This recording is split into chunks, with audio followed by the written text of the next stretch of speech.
and everything is being computerized.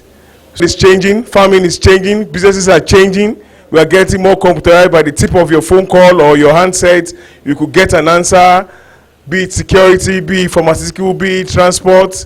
By just taking a cab from here to the next junction is digital. So people are in the confines of their offices or other countries, they could access their farms, see what is happening. That tells you the world is getting higher and higher in the terms of technology.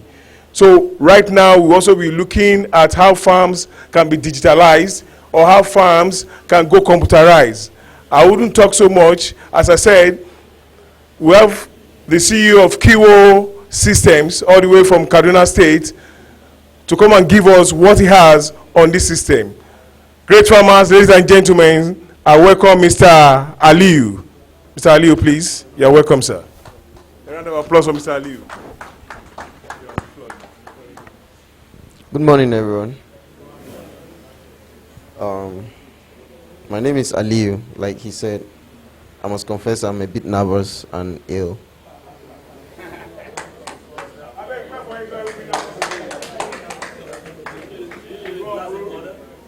I'm a farmer just like you. Yes, I'm a farmer actually. I do small ruminants, not poultry. I've done poultry before.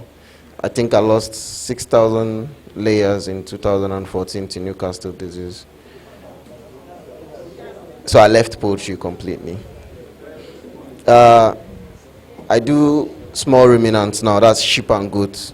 And I go to places like Maiduguri, Zamfara, far north and far northeast to get rams mostly and sheep.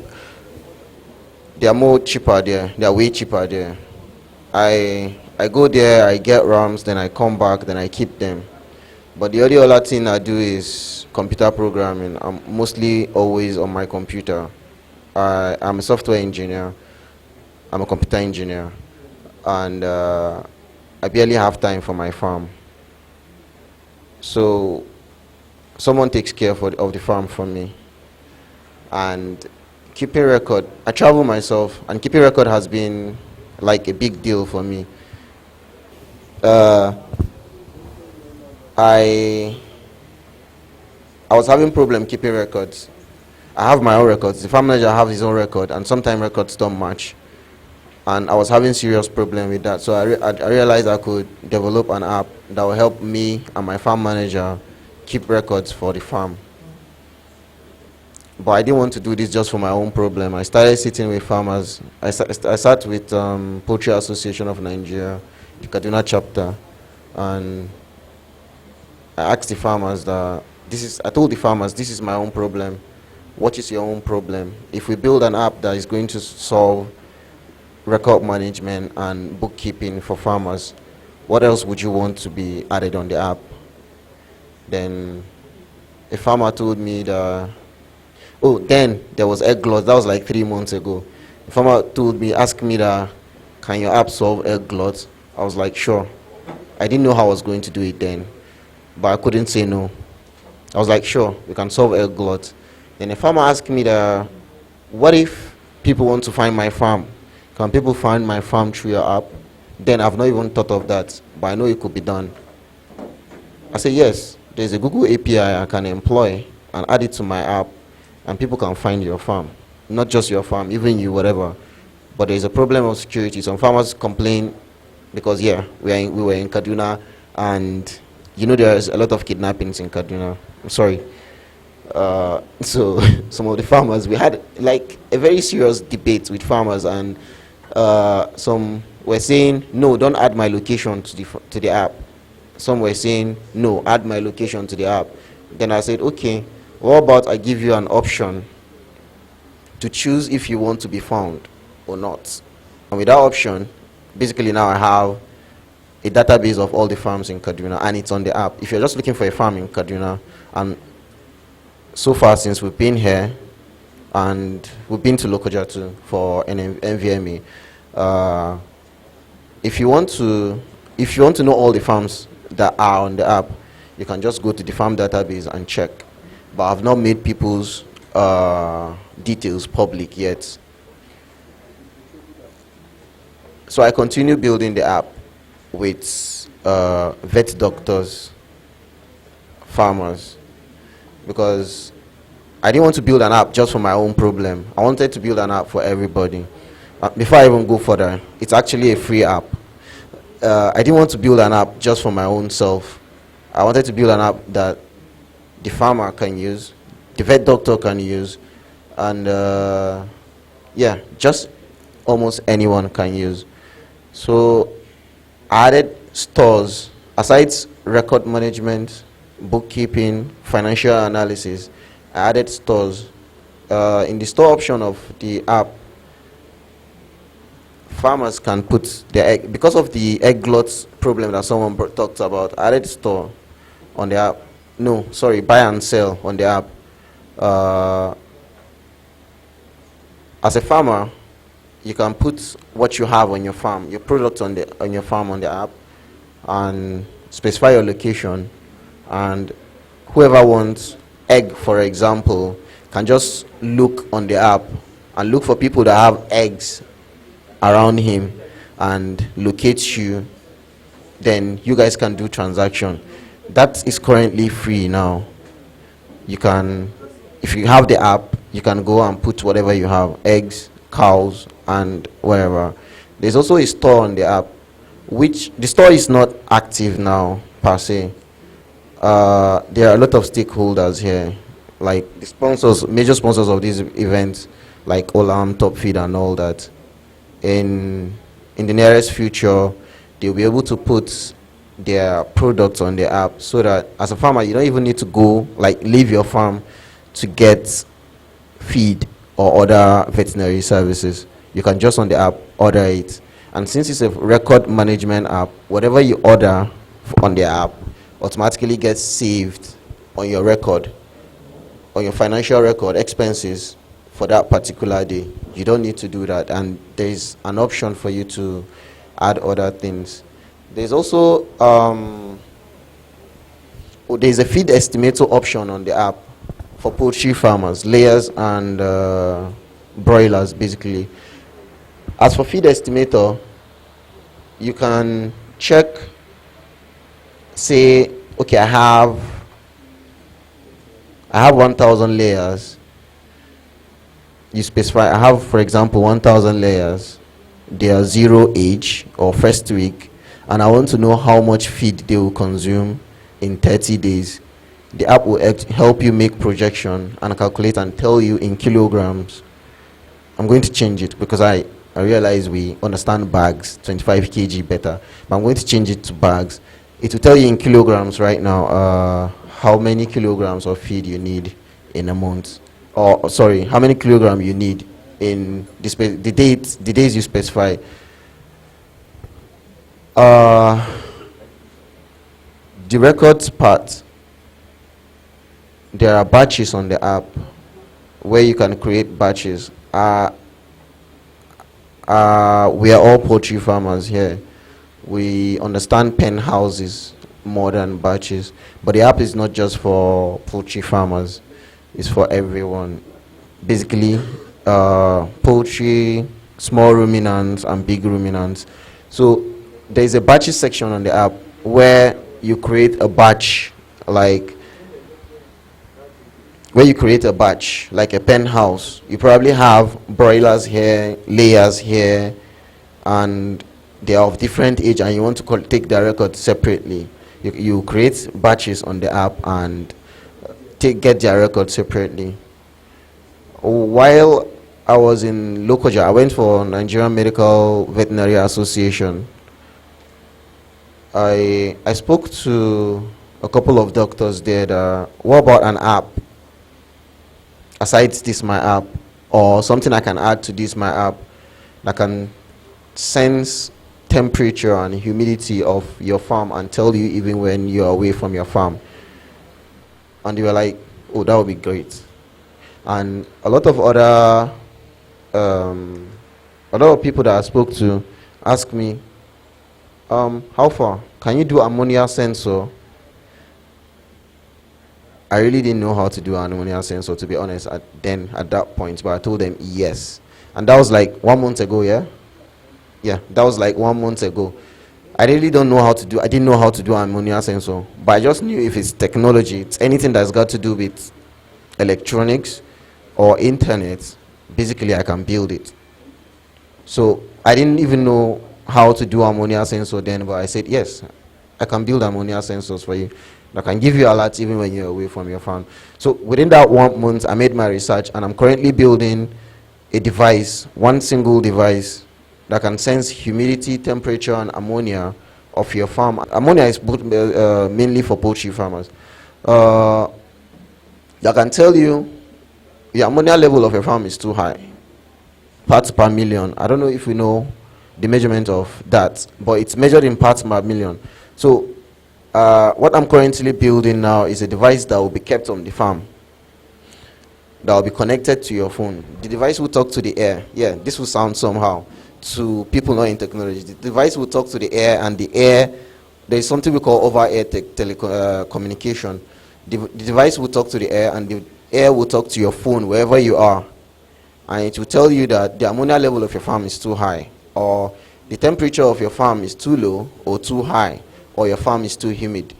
I'm currently building that, and in 2 months the device is going to be ready, and I'm going to want to have a couple of farmers here that will be ready to help me test it on their farm when it is ready. And when it's ready and I test the prototype and it's fully functioning, I'll go to China and produce it in mass, so we can make it available in the market. I'm looking at making it available in the market immediately after the first quarter of next year. That's basically what I have to present. The name of my app is Kiwo Mobile App. Kiwo. Kiwo Mobile App. Kiwo. You can search for it. It's on App Store and it's on Play Store. You can search for it. Kiwo. It's on App Store and it's on Play Store. You can search for it now and download it and start using it. It is free, absolutely free. I'm sure a couple of people want to ask me a question on how do I intend to make money. Who wants to ask me that?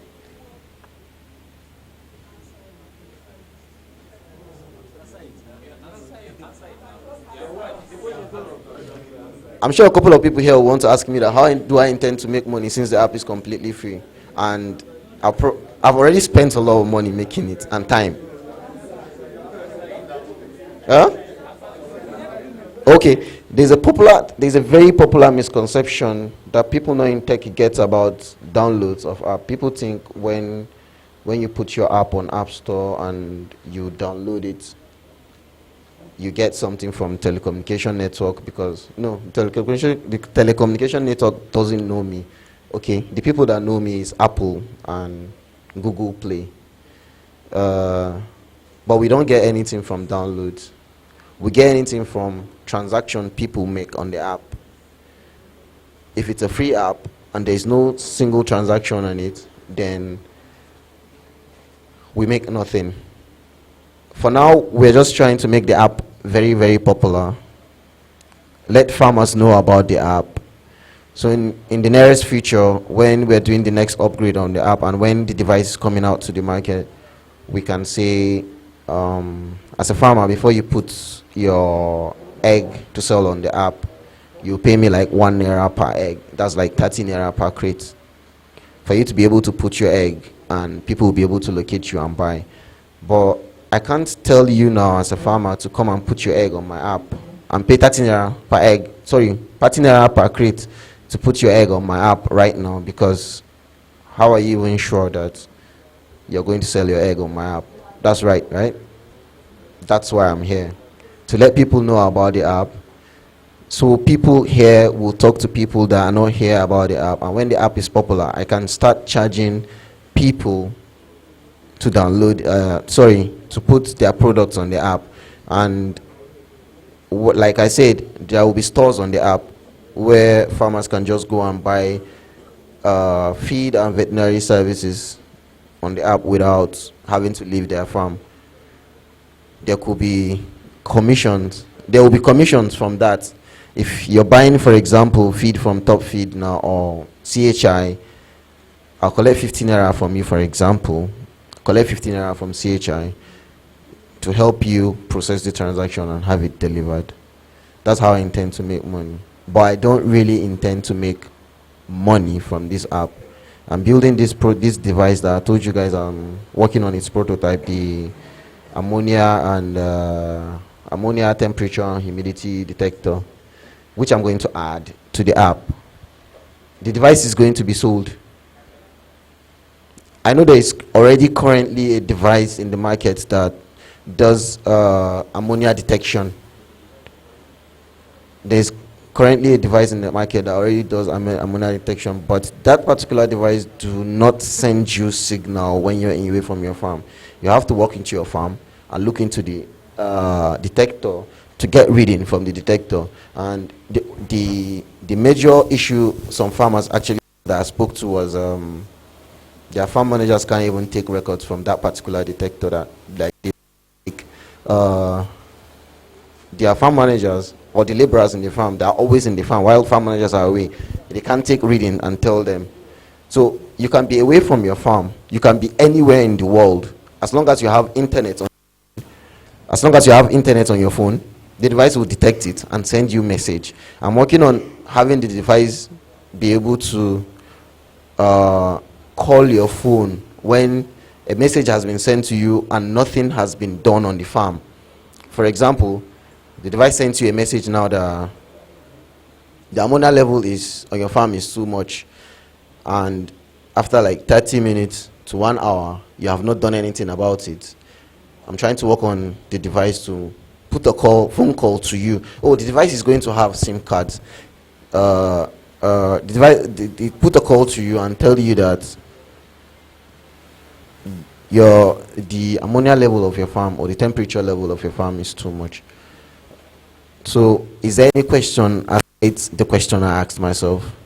I know you want to ask questions, and I really need you to ask questions. You, Dr. Femi. You could see this guy has gone digital. A wonderful app. He wants to be challenged. Please, let's ask him questions because we think maybe what he's saying we don't understand. The guy is being practical. As I said earlier, even in transportation, science, medical, everyone is using an app. If you want to book a room in a hotel, there is an app for that. Even we have Jumia stores, we have all, but this guy has brought farming to our mobile phones. You could assess your farm, you could know the level of ammonium, the humidity. You know, when we were in school, it was about wind vane, barometer, thermometer, temperature. But this is a young man that has gone for. I never knew you could even measure ammonium. What do you say the measurement of ammonium? How do you measure it? Not ammonium, not NH4, NH3, ammonia.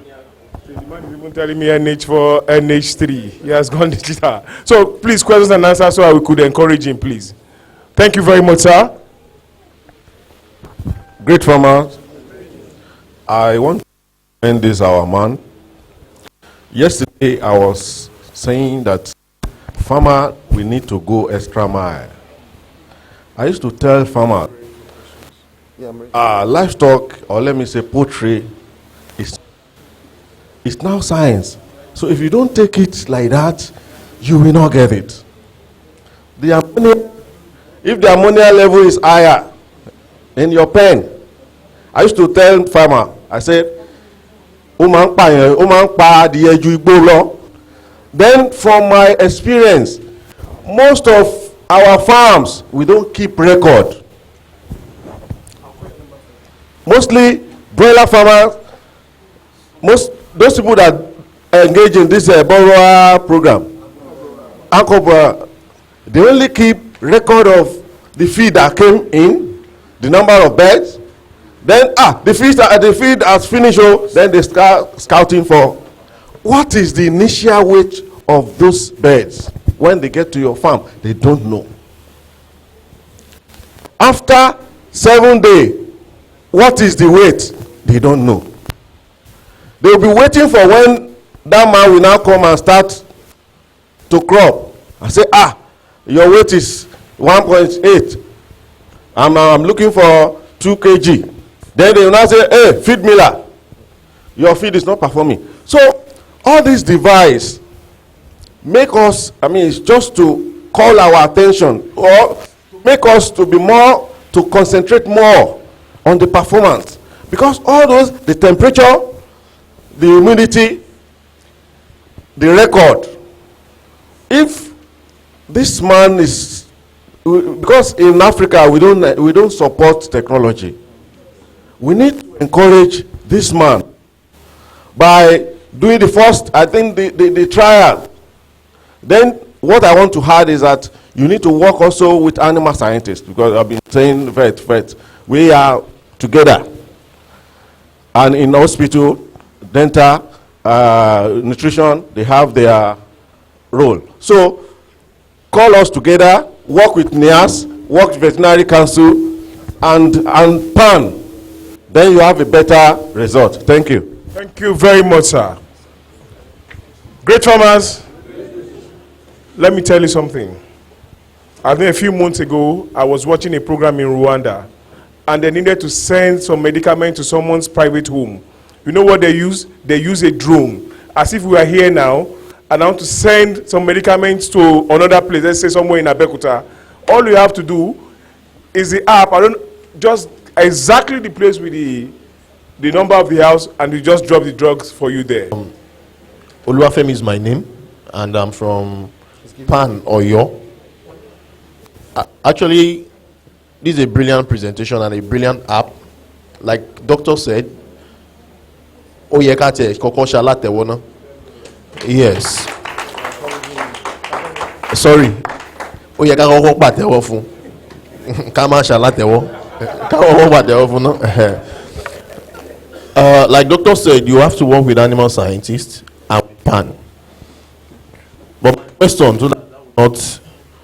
my question is, most of our farmers are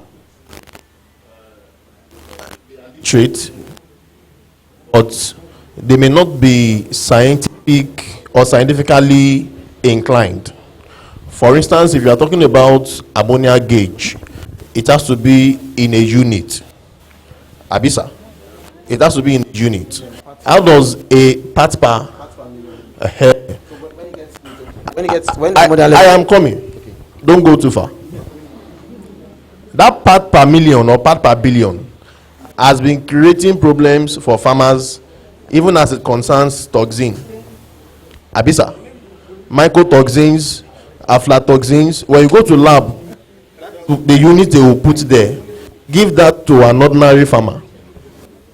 If they will be able to interpret. So my question, which you have given me an hint of the answer. So the solution to that is that find a unit that farmer, at least a farmer that is not in the science line can easily read and say, okay, if I see this from my app, then this is dangerous. Is that clear, sir? Yes. Once again, I congratulate you, and with everything that I have, I will support you. Thank you very much. I am the public relations secretary for your state. Thank you. In Oyo, this app will go everywhere. I can assure you that. All right. Thank you very much, and God will help you. All right. Thank you very much. Mr. Aliu, Yeah. you have been advised. Okay, I want to answer the question. I want to answer Go ahead. the question of the guy with PhD nutritionist in nutrition. Yeah. Dr. Doctor. Adegbaju. I don't want to say your name. I might pronounce it wrong. I'm sorry. Doctor, I started with PAN, Kaduna. I spoke to them. Then doctors in Kaduna, because I'm from Kaduna. I'm from Kano, sorry, but I stay in Kaduna. And I understand Kaduna terrain better than anywhere else, maybe except Kano. I started talking to doctors first and pan, and doctors don't even do as much as animal scientists do. So anywhere a doctor is, you see like 2-3 animal scientists with him. So I was thinking, if I just get the doctors, the animal scientists will get on board. But thank you very much for highlighting it. I am not undermining the importance of animal scientists at all. We'll have everybody that we're supposed to have on board, and we are going to work with everybody. Like he spoke about technology in the world, you know. Netherlands, Holland, that is. Niger State, just Niger State, it's almost twice as big as Holland. Just Niger State in Nigeria. Niger State is about 72 square kilometers. And Holland, Netherlands is around 40 something. But the GDP, the contribution of agriculture alone to Netherlands in a year is around 92 billion in a year. Yeah? $92 billion, which is way much more than we make from petroleum. They don't even have as much land as, I don't even know. Has anyone been to Maiduguri by road here? By road? You've been to Maiduguri by road? You schooled in Maiduguri. Immediately once you pass Kano, you just start seeing land, like land, unused land. No, it's not even desert. It's an arable land, like just land, and we're not making use of it. Then you come to think, it's not even about having the land, it's make use of the land. They don't even have as much land as we do in Netherlands. Look how much they are making, and they're only making that because of technology. We're way back because, I don't know. Then the PR, Public Relations Secretary of Oyo State PAN, made a recommendation about the ammonia detector on the app that is coming up. There's something called user experience in building technological solutions. If I build a sophisticated solution and the user, the person that is meant to use it, cannot access it, my solution is useless. Only the people in tech might be able to use it. The real people that are meant to use it will not be able to access it. The ammonia detector is not going to come and tell a farmer that, it's not going to send an alert to the farmer's phone that there is over 250 parts per million ammonia in your farm. All the farmer needs to know is there is too much ammonia in my farm, or the temperature of my farm is too much. And that is what we are working on building. Okay, please, one more time. Hold on, please. Dr. Wageti has been signaling me since. Give him the honor. Doctor, please, sir. Great farmer. Yes, please, I want to commend my brother. I was with him in Kogi when the digital AVA chairman is there, organized a program there. See, my fellow farmer, poultry now is science. Poultry business is science. And what is science? Is technology. If you don't apply technology in poultry business, you just be stay there without growing. That's the truth. You just be staying in the business. So if you keep on doing business the old way, things will not move. And that's why I used to tell farmers anywhere I visited that please embrace technology. Because if you are a farmer, you are not keeping record or data. It's like someone driving car with eyes closed. So what's happening in the business? So technology like this, and if you're a farmer here now, for example, if I ask you how much the cost of an egg, I can tell you 80% of farmer would fail. How much do it cost you to produce an egg? 80% of farmer will fail. They own feed, remove, finish.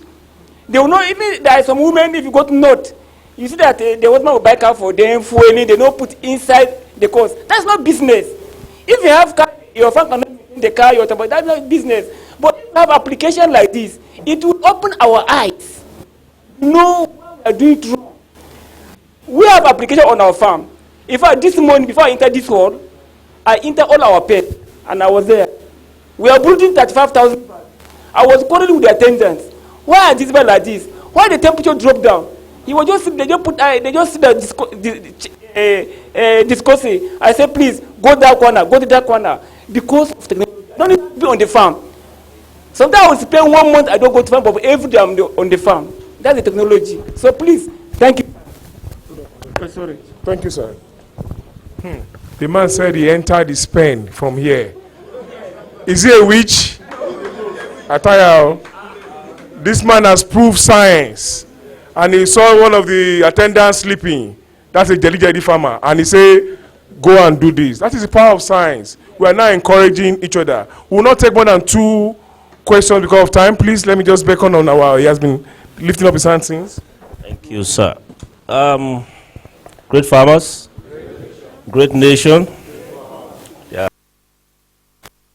Liu, I must sincerely, from the depth of my heart, commend your work. It's a great. And then, you mentioned a few of those areas that I know are serious constraints or challenges to farmers. Record keeping thank you. Record keeping is of great importance, but you went extra mile. Now this is it, and I want to encourage you on something, not to take our time. I want you to package this, your presentation, and make it more livelier than this. I understand an IT survey person, somebody who stays and probably dine and wine on the computers, they have a form. Their form is always like this. They just hold on to themselves. You understand? But Aliu, this presentation can be better packaged and well presented than this. We want to see slides. We want to see. I've been trying to open the app, but I guess it's a network anyway. Oh, it's open. Somebody, it's a network. So you get it, Aliu. Then all the suggestions that are made here, because part of what you are doing right now is that the development and the expansion of this app is still in process. All right, it's in progress. Because the PR or you mentioned something, you said no. You don't need to do it in parts per million. You can do it. You can get your app to the point that they start mentioning all those tiny bits. You understand? All those constraints of the farmers. We can know in parts per million. You can even get to the point of start measuring toxicity of feed without even getting to you understand? So be open, because I feel that there's so much that you can contribute to this industry. God bless you, my brother. Thank you very much. Question will wrap up. No, you wrap up. You've been challenged. Okay. One more question, please. We'll wrap up. You can meet him. Okay, thank you very much. My name is Mukhtar Umar from Sokoto State. I think I want to add to what this person said about the unit. I think it will not be enough for you to say the ammonia is high or the temperature is high or anything like this. I think you need to have a standard that will identify the level at which the ammonia increases or the level at which the heat increases. There needs to be a base. I don't know how the scientists call it. Particularly, that's my own suggestion. Thank you very much. Please.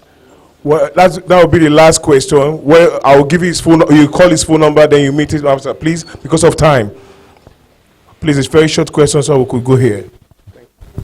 Hello, my name is Kaya Dekuka. I just want to ask a question. How can the apps work on the farm security without using CCTV? How can it work on farm security?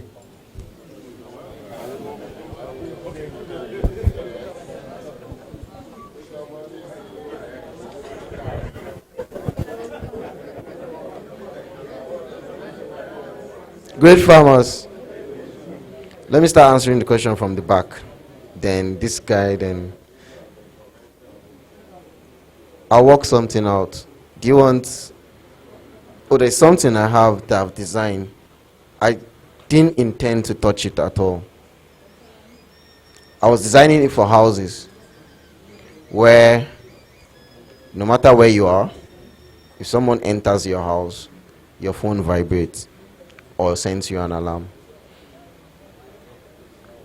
There's a time of the day that probably no attendant is meant to be in the penthouses.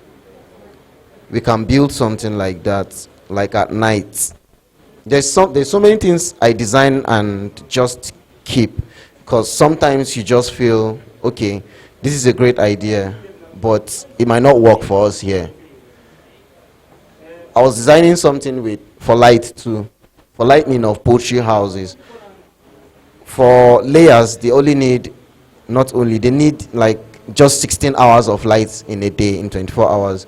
I was working on something that will control the lightning of a layer penthouse without you having to come and switch on and switch off. Once everywhere is getting dark, the lights start getting bright. The lights in your penthouse start getting bright.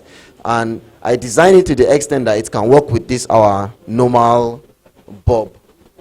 It doesn't have to be a special bulb. I designed it to that stage, then I threw it away because I was thinking farmers wouldn't embrace it.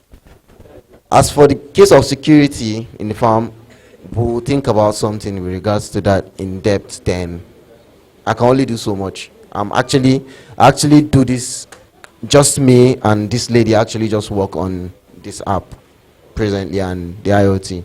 And as for your question, you want presentation to be lively and all. Like I said, I'm nervous, I'm ill, and left to me, I wish I could just come and play a presentation and all of us here will just come and watch the presentation and leave without me having to talk. As for your own case about the parts per million thing, we don't keep records in Nigeria. I don't want to mention any feed mill here, but automatically, if you are using ABC feeds and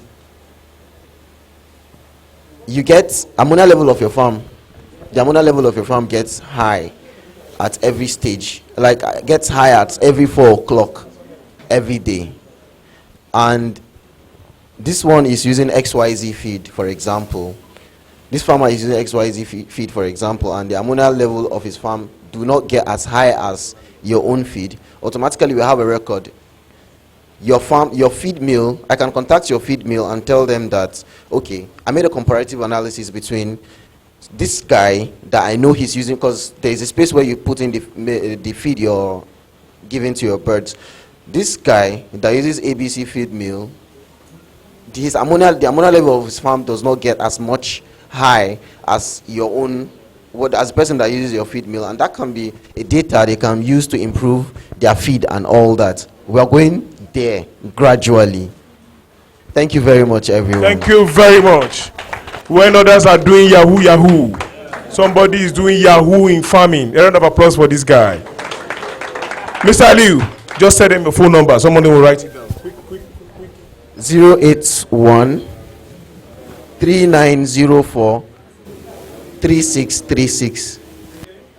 081 3904 3636. 081 3904 3636. Thank you. Thank you very much, Mr. Aliu. You've been asked to join PAN. You've been asked to join the animal scientists. I wish you well. Congratulations. Next on board, all the way from Agrited outside the country, to present to us now, we have Mr. George Kamande and our sister from Agrited, Mrs. Faith Wakibia. A round of applause for them, please. They are from Agrited.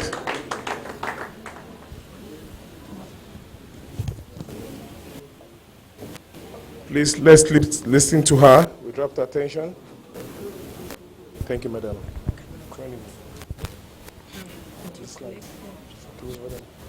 Let me call the engineer. Hi, good morning. Great farmers. My name is Faith, so apologies about my voice. I'm quite louder than this. So, two things first.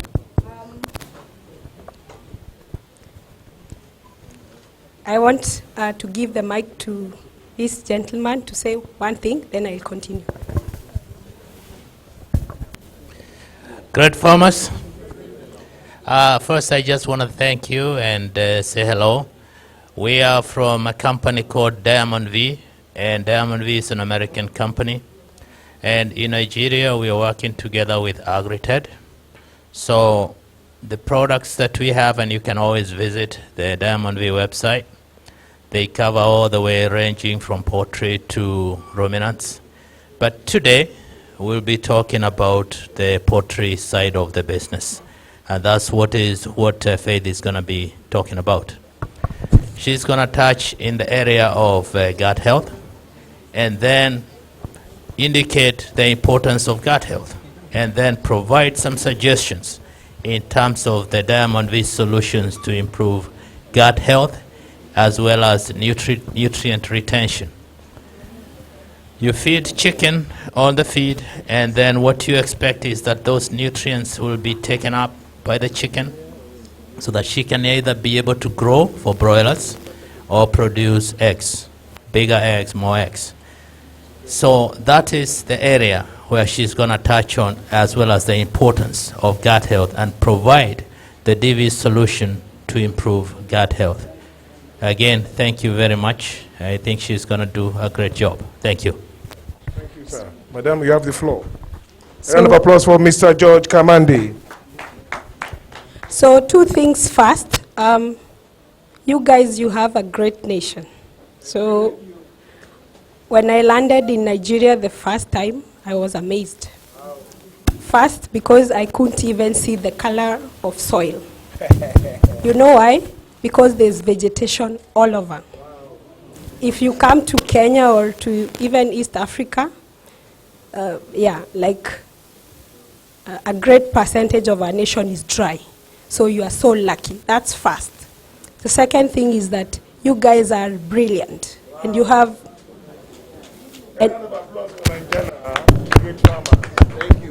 And you have brilliant people with brilliant inventions. I'm referring to him. So please make sure you support his app. That's a great invention. So it means we'll be in the leagues of Netherlands, of Israel. So we also, part of our region covers Israel. And these guys have technology, and that's why they are ahead of us. The guy can be able to do what he did. He's here and he's monitoring like 10 farms. He can tell you, if I asked you what is the actual population of layers now in Nigeria, would you tell me? No, because we don't have that data. We also don't have that data in Kenya. But if you ask an Israeli, do you know the actual population of dairy cows as per this second? They know. If you ask them, do you know the amount of milk production that was produced today? They know. If you ask them, do you know the amount of butter fat that was produced, those cows that produce the milk today? They know. Why? Because of the apps. So let's support this guy. So my presentation will be very short, obviously because of my voice.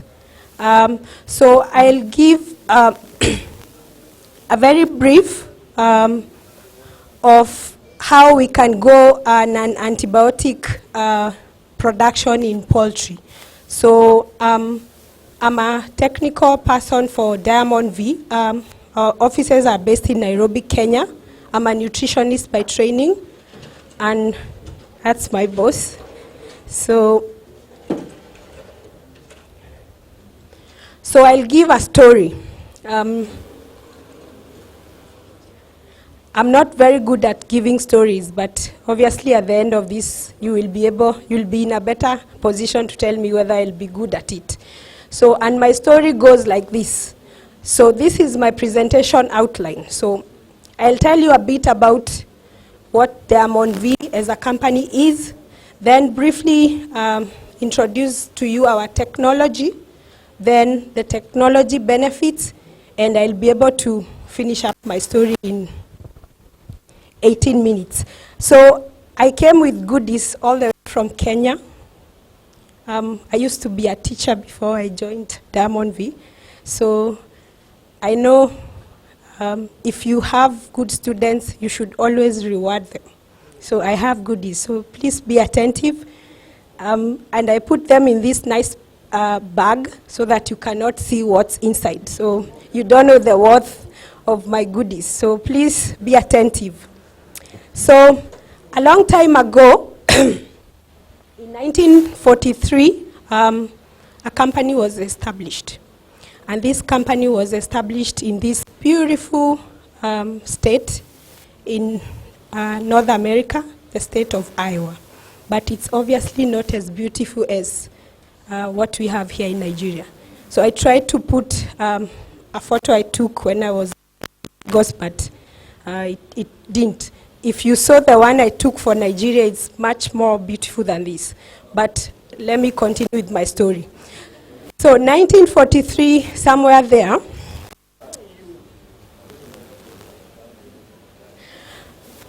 company was born. And this company was born to produce natural immune health products. Okay? And 1943 is a long time ago. Long time ago. So obviously with time, this company, which is a good thing, and that's why Dr. George and I are here today. So as we speak now, we are in over 70 countries in the world. We have more than 300 employees, and we have numerous research that we have done. And this is available anywhere. If you just Googled on your phone now and typed Diamond V, you will get a lot of research, a lot of data. And we pride ourselves in this. And the next of my presentations, everything that I'll say is based on research. So it's not hearsay. If I tell you we have seen this, it's from research. We have over 80 technical experts. And when I mean experts, I'm talking of, I'm too small to fit in that term. Technical experts means PhD and above. So we have over 80 PhD holders. And that's where we are. And please remember, I'm giving a story. So we are in North America, headquarters in the US, in Latin America, and obviously we are here. It's beautiful, and you see, intentionally it's green. Such a beautiful place to be in. And in Africa, our offices are in Nairobi, Kenya, and we serve a region called IMEA. So IMEA is India, Middle East, Africa. Our office in Nairobi covers all that region. Obviously, we are in China, we are in Asia.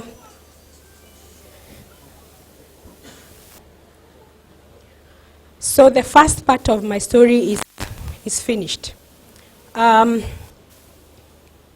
I'll talk about our unique technology. And remember, this technology is over 76 years. And for something to exist for such a period, it means it's a good thing. Abi? Yes. So growing over time, being perfect over time, and that's how we are here. So the technology of 76 years looks like this. So what Diamond V does is that it produces fermentation-based products for animals, and it's only available in Diamond V. What this means is that the products that we produce are unique. Yeah. Sorry, I brought a sample. I forgot about. So this is what I'll be talking about when I mention. So it's unique to Diamond V, and remember it's old, and we have a saying where I come from. We say old is gold. I'm not sure whether it's the same here. So it's a fermentation-based technology. Okay. And they are natural products. And remember, the title of my presentation was non-antibiotic. So please don't get lost. So we are still trying to address that. So they are natural immune support products, and they have numerous bioactive metabolites. So, and when we talk about bioactive metabolites, I mean inside this, my good old product, we have metabolites that are important to animals that improve the health and the production of the animal. Then, again, it's not a compound. And as you can see here in all this, means it's a complex product that has been shown to work. These are the products we have, and the ones we want to introduce to Nigeria and to West Africa, and I'll concentrate here. So we have, and they are all products of fermentation. And the difference between this, which is this product, and this liquid one, is that this is the liquid form of this, which is a very good product for the small-scale farmers. It's easier to use in the water, and you will also experience the full benefits of that. Then we have a selenium product, very good for breeders. As you may know, animals and even human beings, we are prone to stress. Like, you see the way I'm talking, this is stress. I got environmental stress because when I came from Nigeria, it was very cold. So I was from Ghana. I landed in Ghana, it was hot and humid. So the first thing I got is shock. So this is stress. I wish I was taking this. So this is selenium. Selenium is a compound that is an antioxidant. So normally animals and human beings undergo stress, and we release something we call reactive oxygen species, and they are unstable. They need something to make them stable. If they are not, if they are left like that, they destroy so many things: DNA, proteins, lipids, etc. So what I mean in short is, it's not a good thing. So stress is not a good thing. So we have something to deal with that stress. And in summary, this is how the products work. They strengthen the immune system, support the digestive tissue integrity. And what I mean with support digestive tissue integrity is that if you to your animal, it's able to digest the feed and be able to absorb feed. Remember, we give feeds to the animal so that they can use the feed. He mentioned about ammonia. I'm not sure, by show of hands, who can tell me where ammonia comes from, or how comes, why, I want a farmer. How do you get ammonia in your house, in your chicken house? Not professors, only farmers. But I won't know who is the professor, so he'll help me. What do you want? I want a farmer to answer where ammonia comes from in the chicken house. Okay. That woman from Mundo yesterday, let me hear from you. I know you're a farmer. Okay, from the droppings. Another farmer? I can see that man in white cap, right? Computer farmer. Daddy, question for you, sir. Yes, okay, it's true. Why? It's from the dropping or from the litter, but exactly how? What's the difference between, say, farm A has less ammonia and farm B has more ammonia? And they all have litter. No, you are not a farmer. No. You answer. Okay, let's see the apps guy. The apps guy wants to give you an answer first, right? Feed conversion from what they eat. Okay, then what about feed conversion? It mostly has to do with the content of the chemicals in the feed. Okay. Okay. Emmanuel farmer, because Emmanuel farmer here. Okay, this man wants to answer. Go ahead. Go ahead. The ammonia comes from the feed. You know, Okay. when the boss took the feed, the conversion rates at which the boss can convert the feed into the useful ingredient within the system of the boss is what the release of ammonia will come due to the conversion rate of what is coming from the bird itself. Therefore, I think the feed contributes a lot even to the ammonia level of fish farm. Okay. So okay. Thank you. Last one. He's close enough. All right. Almost. Well, because of my background, I'm an animal scientist. The portion of the feed that gives you ammonia is a crude protein. Yes. Yes. I was speaking Yoruba. Go ahead. Yes. So he was really close. He has gotten it. I bet you are a farmer. So, oh no, you are okay. You are an. Oh, okay. Yes. So it's true. So you see, crude protein, or if your feed is not properly digested, I'll give you. So, okay.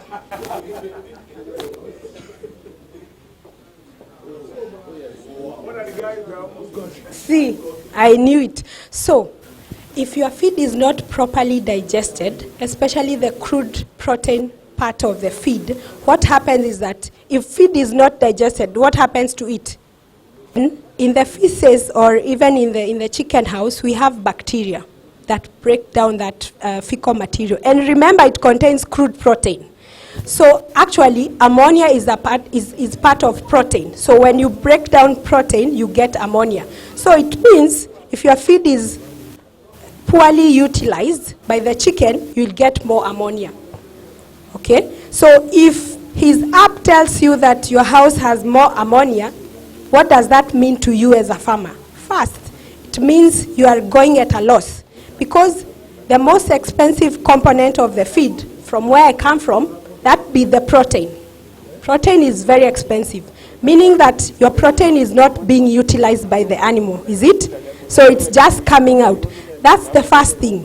The second thing is that the ammonia you get inside the house also causes the animal stress. Have you ever entered a chicken house and you started crying?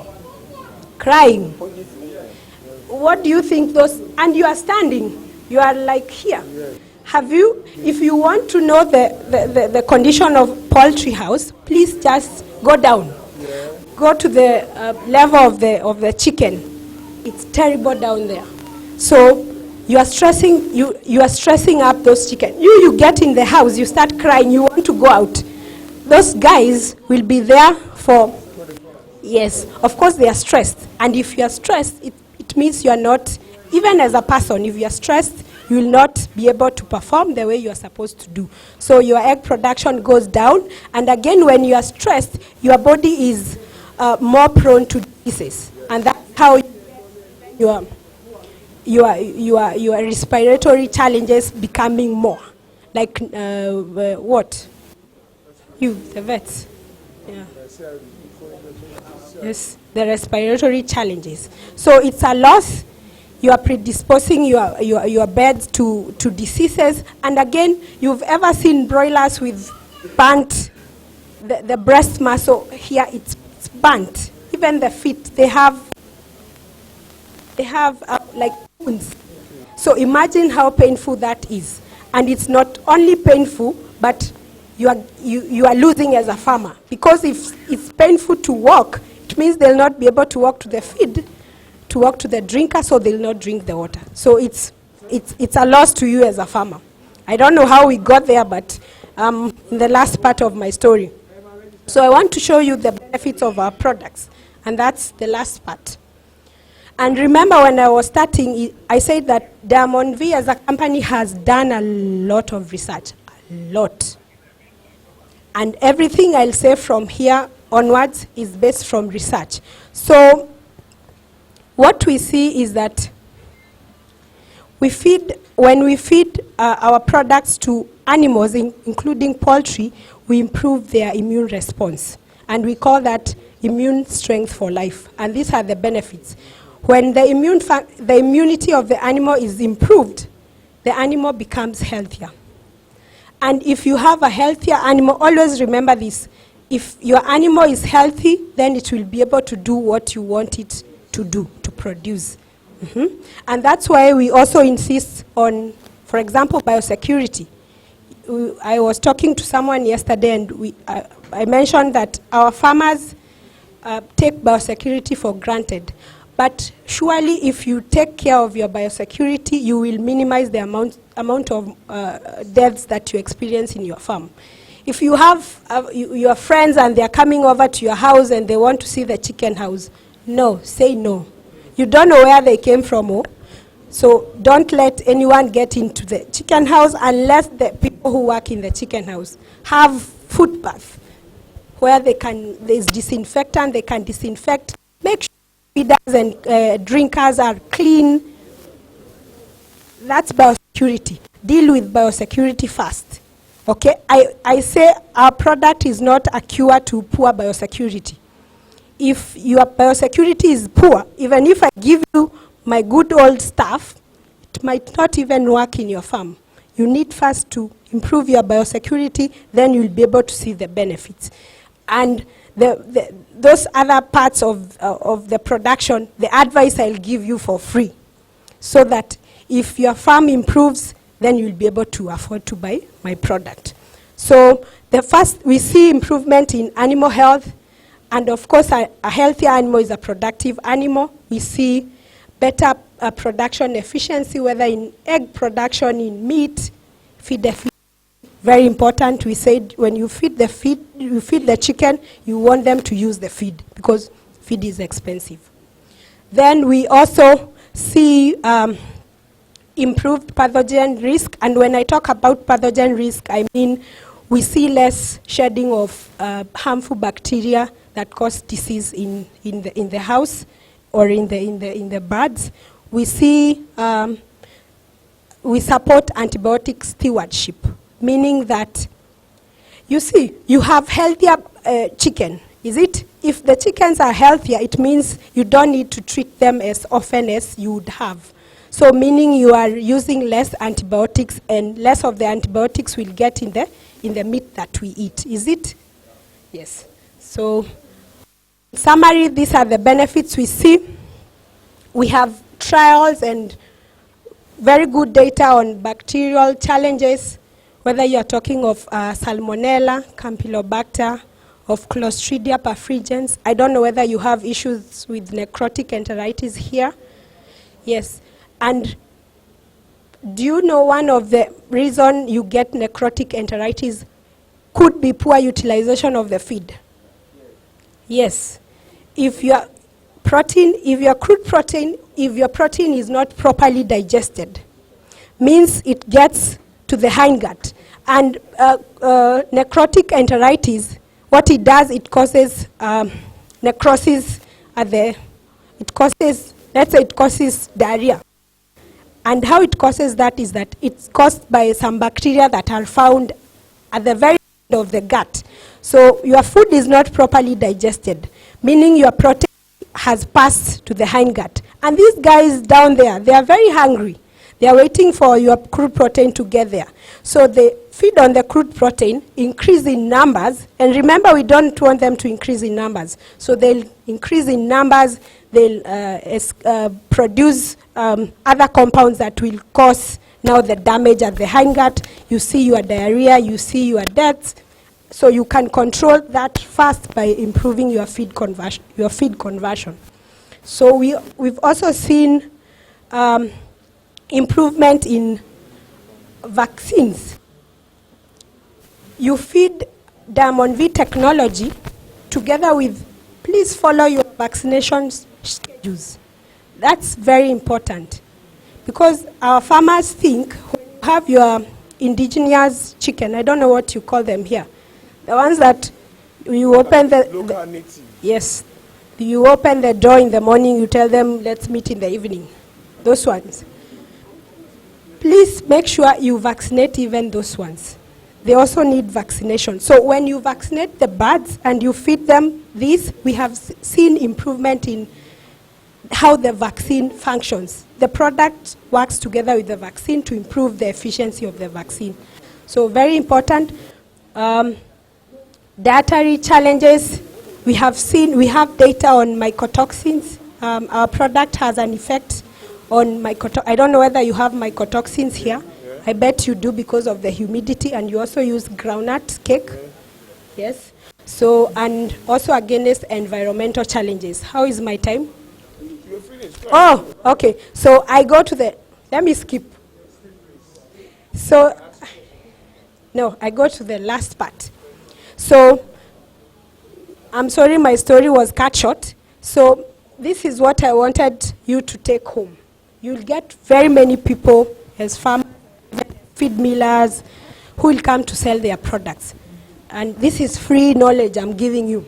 Ask them these questions. So if I come to you to sell my product, you just assess by yourself what's the reputation of that company or even of that person, okay?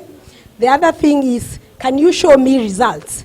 You are saying these products does this and this, where are the results? We need to see peer-reviewed trials, not something that was done with 5 chickens or 2 cows. Where are the results? Where is the replication? Replication means you have shown me data done in Canada. This is Nigeria. You better show me something done even in Africa, in Kenya, or even in Ghana. That's close because the environment is different. And so where is the replication? And the last thing is, what is the return on investment? If I'm willing to put my Naira here, how many Naira will I get in return? Because someone said, as farmers, we are in the business of making money. If you are not making money, or leave farming, because many people wait until when they retire, they want to start farming. You better farm right, because farming pays, and you must see a return on investment on everything that you put in your feed. So thank you very much. Round of applause for Mrs. Faith. I've given her a Yoruba name, Modele Waki. Yeah. She likes Nigeria. She said when she came, when she arrived, everywhere was vegetation. The weather, the people, and she saw the computer farmer. She was fascinated, and she likes everybody here. Am I right? Yes. Great farmers, clap for herself, man. Madam, so your new name is Omodele. What does it mean? A farmer will tell you that. Can a farmer just tell us? She will say, I'm doing Ojoro. Okay, sir. Daddy knows. That's all Loruko. Daddy is all Loruko. Omodele means the precious daughter has come back home. So her name is Faith Omodele Wakibia. She's Kenya, Nigeria, and America. Abi, how do you like that? So a few questions for her. She's at the Agrited stand there. You could see her. Just take 1-2 questions to encourage her. Any other thing you could put with her. Any question from anybody here? Quickly. Okay, so, let me give my Oga. Nice one, sir. Yeah, thanks for the presentation. But I want to speak on behalf of our smallholder farmer. When a product is coming, if the product is coming in big form, in most times it's not getting to the smallholder farmers, and we have a lot of them here. So I want your product, as it's coming in, you have to bear in mind that we have smallholder farmers, our farmers in Noshun, Ondo. In my company, I used to tell the management, these trailers, tons of feed you are seeing coming from that side, they are from 500, 200. So please, if any product is coming, we have to put the smallholder farmers also in mind. Thank you. One more question, please. Okay, sir. Please, quick answer. Please, what is the inclusion rate of that product into the feed? I think that's the question I want to ask. The inclusion rate. Okay, just answer, please. Okay, thank you very much. I wanted to ask whether the product can be used along with any other antibiotics, even though you say it's not a replacement of antibiotic. Thank you. On the floor.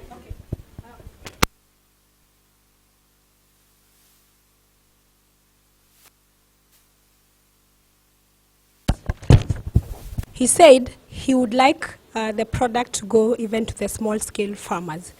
Now, the small-scale farmers, what, do they use feed? Yes. So, it means that my product will definitely reach to all the farmers. If you and the other guy who is seated here can use it in the feed, so it will go to all farmers. Yes, so we have two. The first one is the powder form, which I would love you to use in your feed mill. Then it will reach to all the farmers, is it? And the other one is the liquid form, because we also know that there are other farmers who make their own feeds. So we have the liquid form. Currently we even have small packages. So the small packed in small packets, so it can get even to the farmers.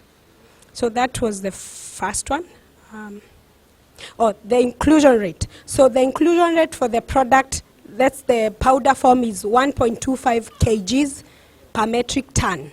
That's for all, everything with feathers. That's for all birds, broilers, layers.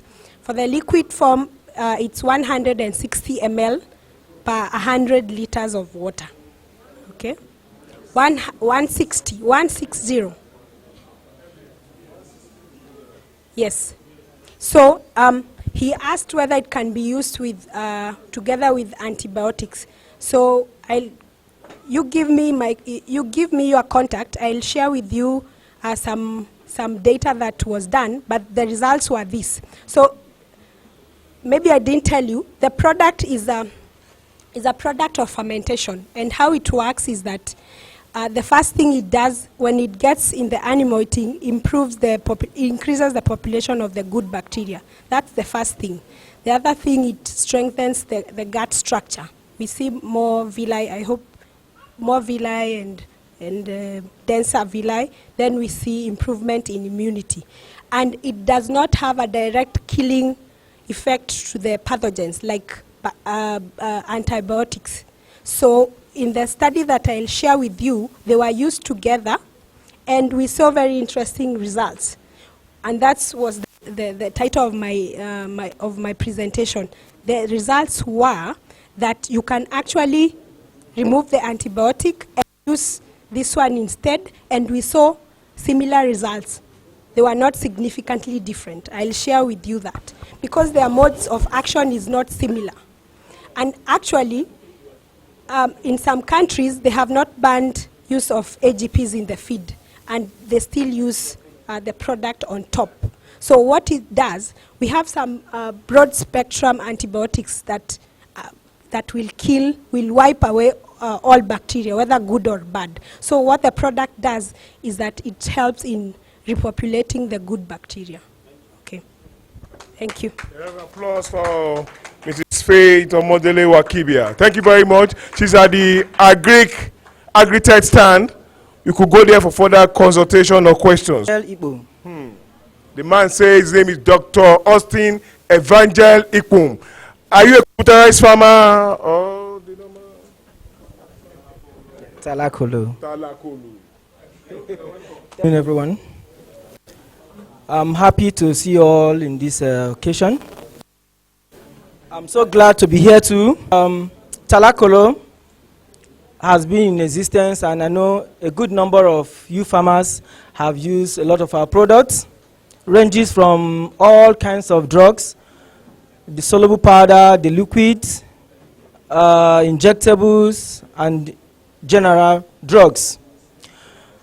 Our drugs comes from Holland, Interchemi, and some of our drugs notable in the market, you have Introvit A, Amprolin 300, Amprocox, Aminogro, and the like. There are so many. We have almost 99 drugs. Then we have our vaccines from Fatro in Italy. We have, I will be discussing with you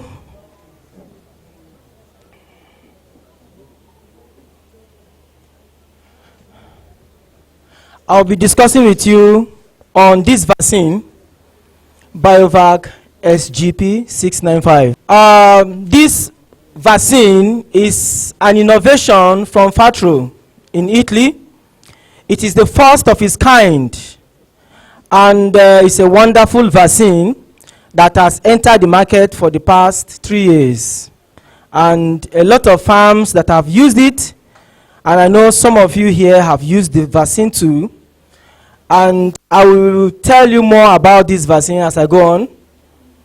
The BioVac SGP is a typhoid vaccine that you don't need to inject. You just drop it in the water, just like you do for Lasota and Gomboro vaccines, and you get good results. You know, fowl typhoid is a septicemic contagious disease of the poultry, which is very widespread. It is characterized often by very high mortality and significant drop in egg production, resulting in considerable loss. You know, every farmer wants to make sure that his bird perform excellently, most especially the laying farm, the farm that have layers. You want to make sure that your bird do well in their production.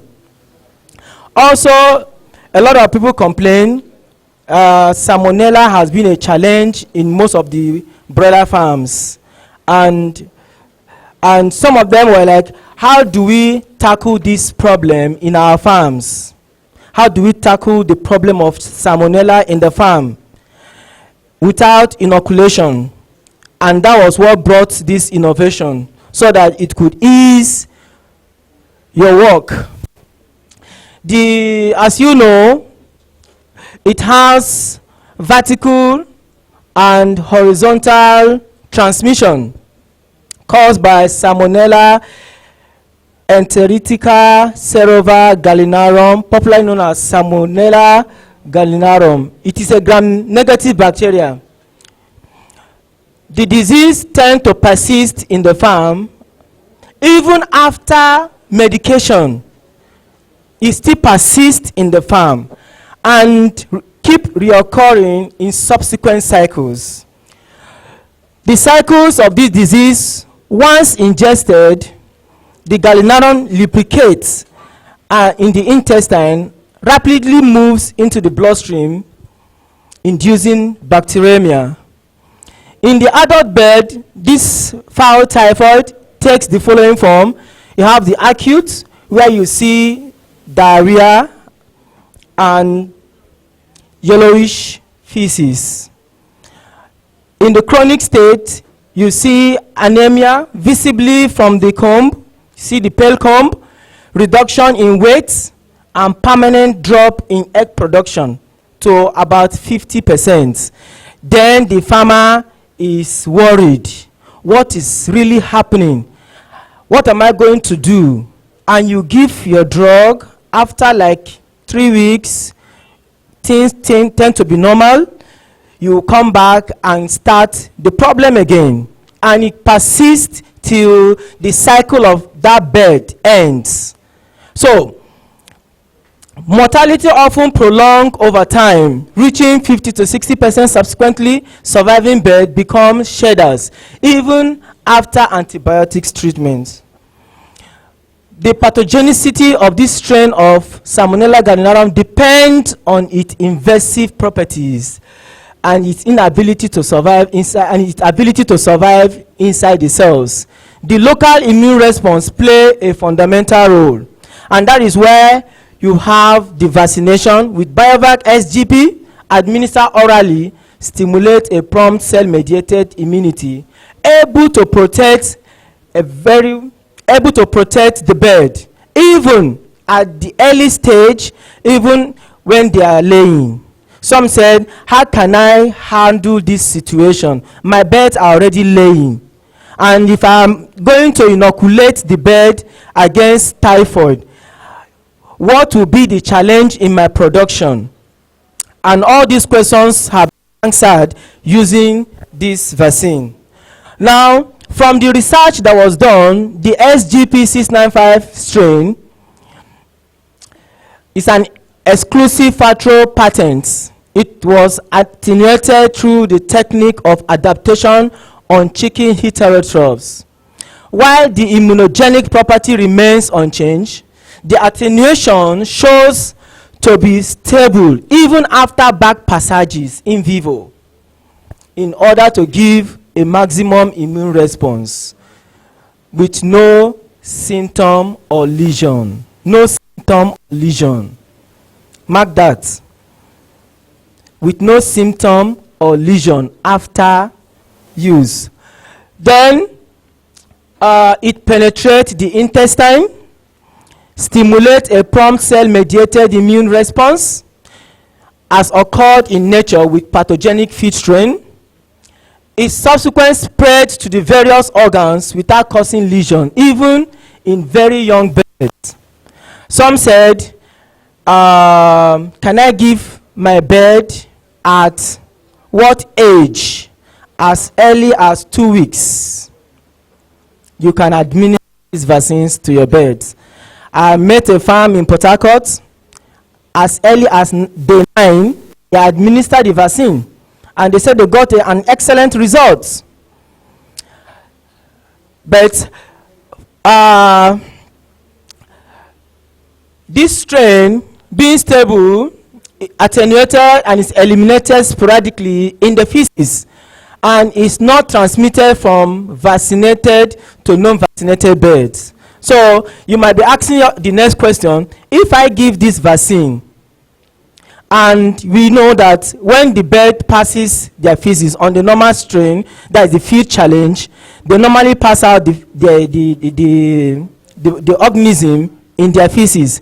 When the other birds take, in process of feeding, they ingest some of those feeds containing the contaminated stool.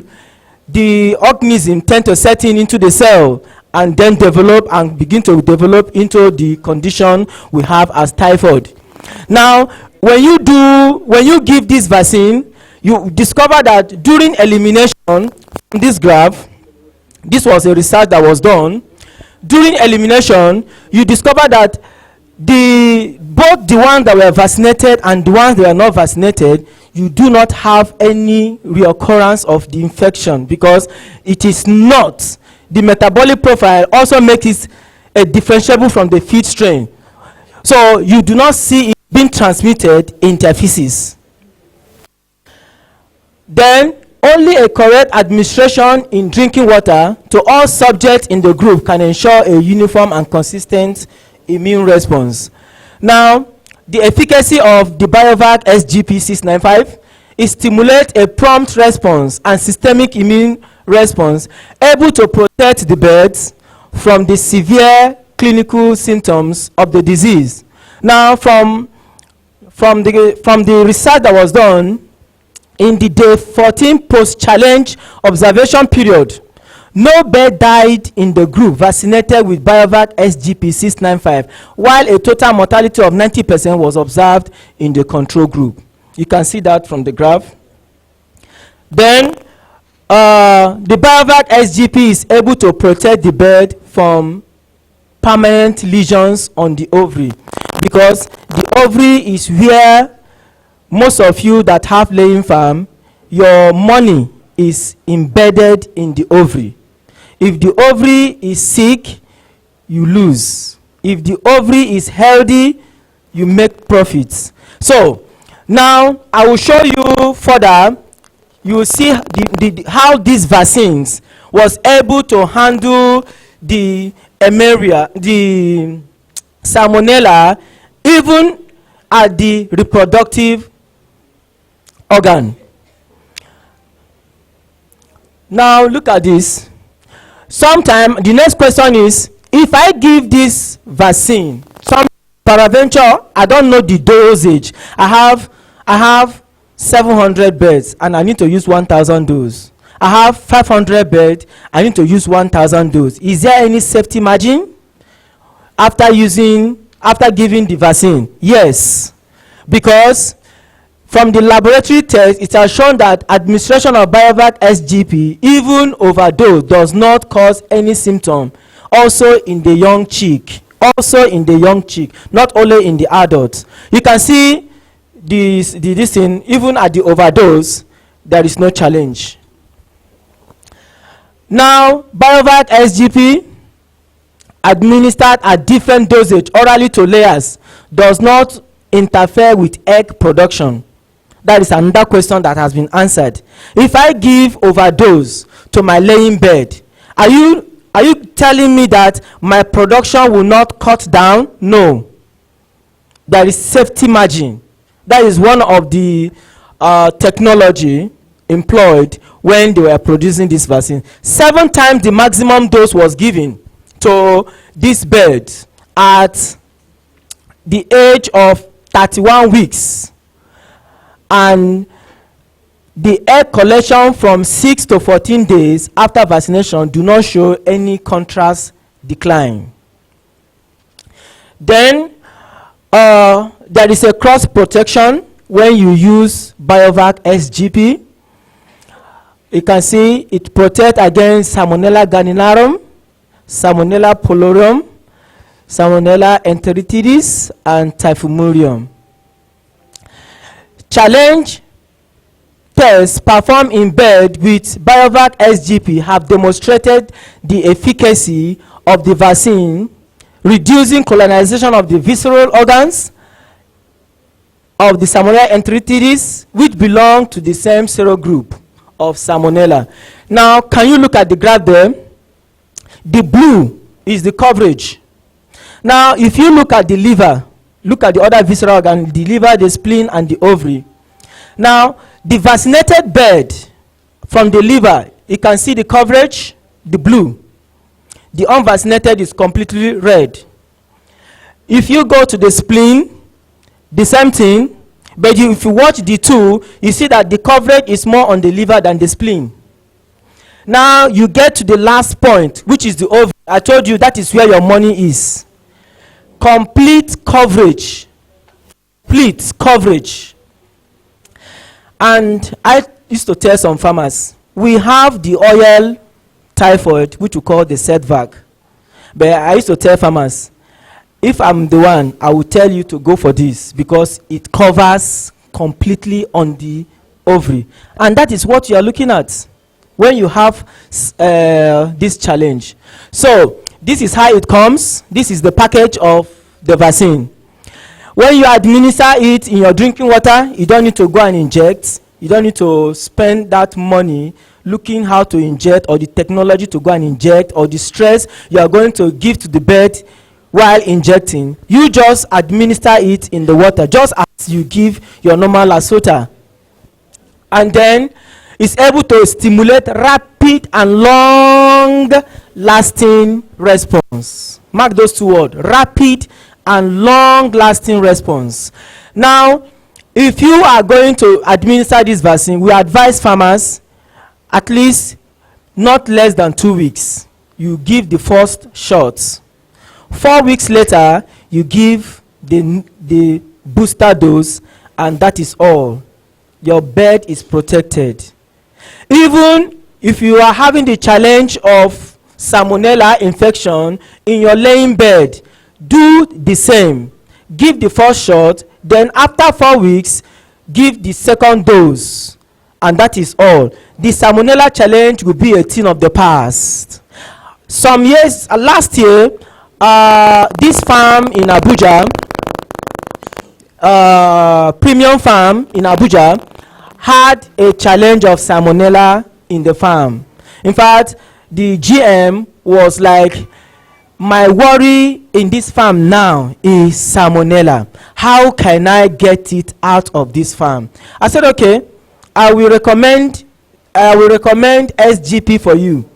He said, okay, can I give it day 2? I said, no. The technology said give it after 2 weeks. But I have seen people that have given day 9. But I follow the technology. And if you give it day 9 and it works for you, good and fine. But if you can't give it at day 2. So, and he tried it. He gave the booster dose. And do you know, that was the end of Salmonella challenge in the farm.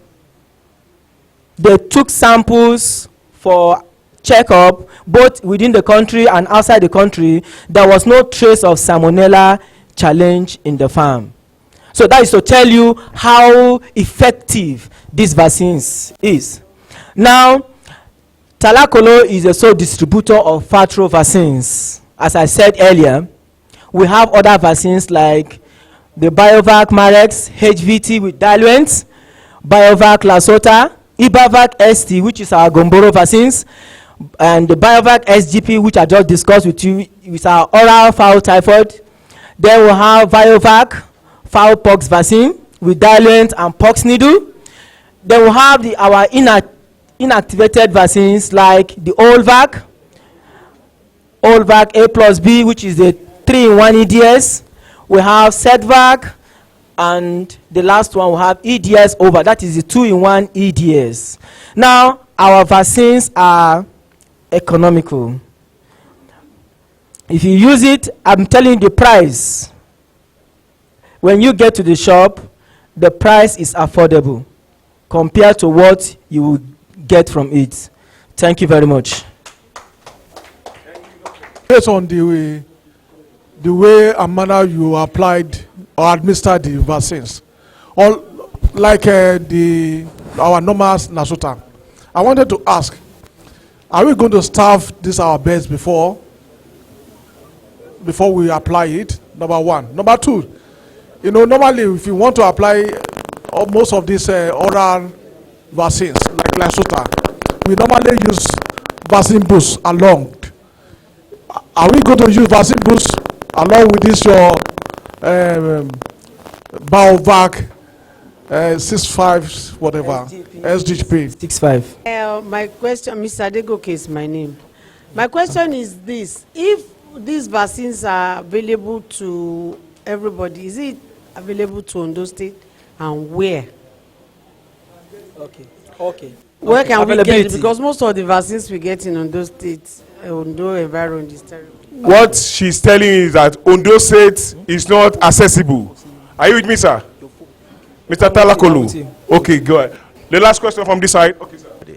I just want to tell you, sir, that what I have discovered in this seminar is that the seminar is not meant for incoming farmers or young farmers. It's meant for those big guys, old farmers. So because in what you have been saying, Semonina applied this, you have not really told us what physical appearance I'm going to experience from the fowls before I apply all these things. So I just apply this, apply that. So it's not meant for the young farmers, please. Mr. Talakolo, Yes, sir. did you hear him? You're on board, sir. Go ahead. I'll start with the first question. Now, just the way you administer your Lasota, you have to stab the birds for like 3 hours. Or some does that overnight. If they want to give it early in the morning. Some want to give that vaccine in the evening. They have to stab it for like 3 hours before the vaccine. And then, just the way you do your normal Lasota, you do same for this. Okay? You are asking for where you can get the vaccine. Yes, the same thing. Yes, you can do the same. Now, you are asking for where you can get these vaccines. We have our reps all over the country. You can think of. And in each of these states, we have our vet vendors that we supply these vaccines with.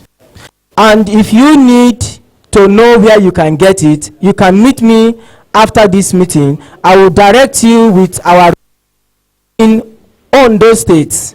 He will tell you the shop or the vet vendor you can get that vaccines from. Thank you. Yeah. The last question. Okay, in this place we have both farmers, we have doctors. Okay. I don't know, trying to tell you the school and the chemistry of what happens to the bird before you know that this bird is having typhoid infection. I just try to skip to that, but to hit the nail, because I know most of you, it's just like you said, who doesn't know what is malaria? Who doesn't know what is typhoid? Now, your child said, I have typhoid. Sometimes you cannot tell if it is typhoid. You take sample to the lab. The lab will confirm it to you. Okay, your bird is having Newcastle, your bird is having typhoid, your bird is having this challenge, and then you will now employ the use of the vaccine. But as a layman stage, you can see, if you have these flyers, do you have it? This flyer was given to everybody in this place. How many of you have this flyer?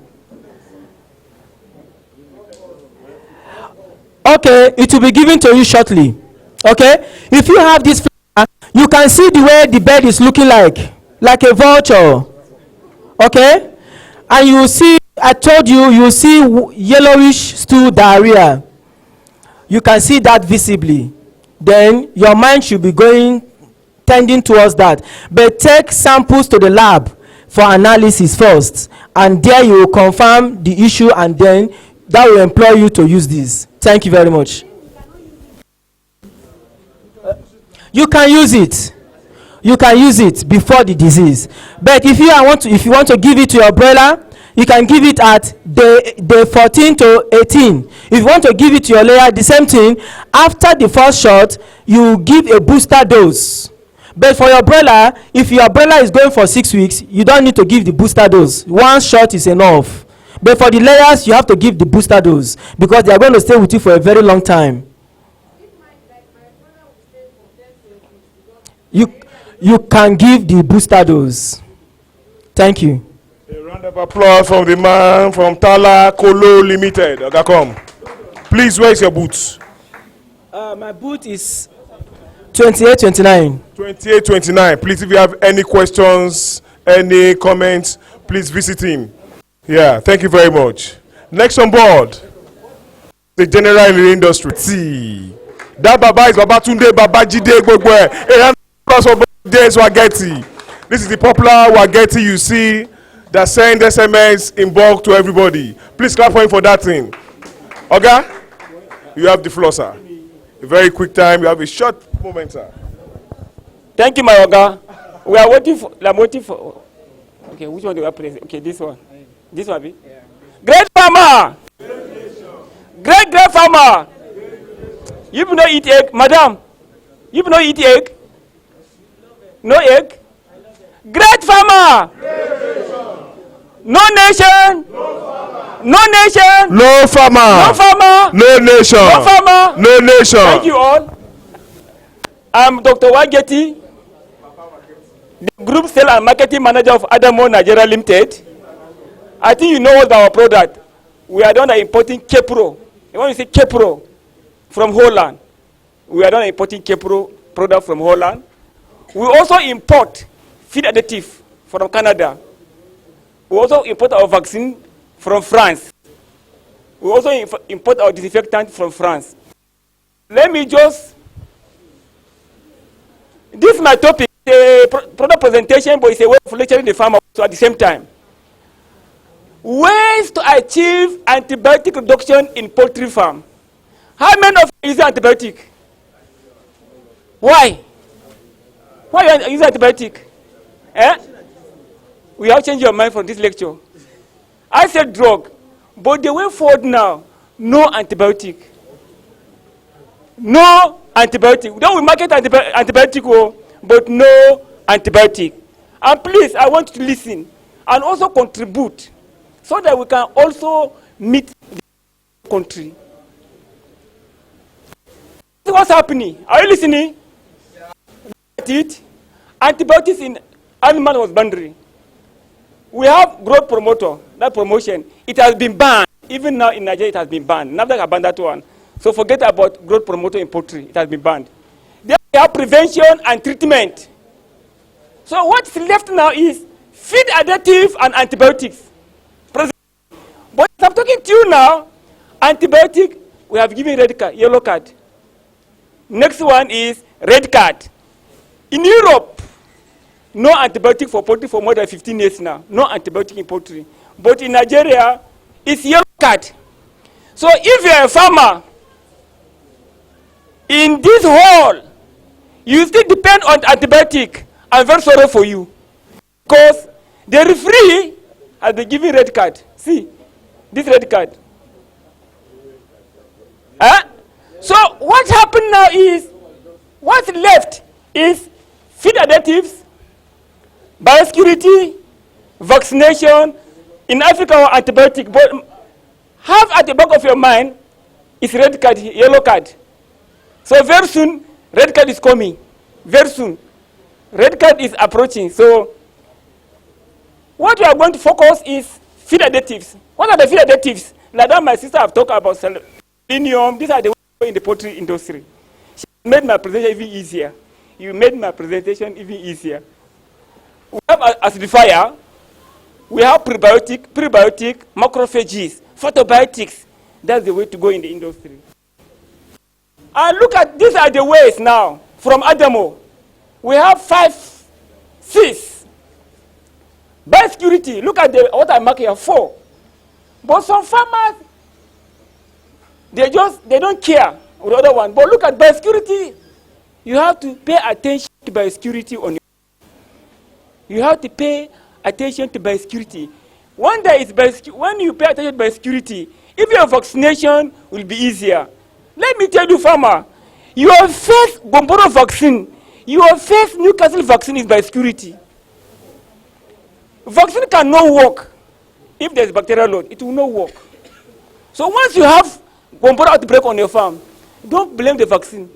Don't blame the person applying it, but blame yourself because of poor biosecurity. Then we have cheap quality. That's why yesterday, the woman from Ondo, hello madam, please, this is a serious case, and you are pen chairman, so listen attentively.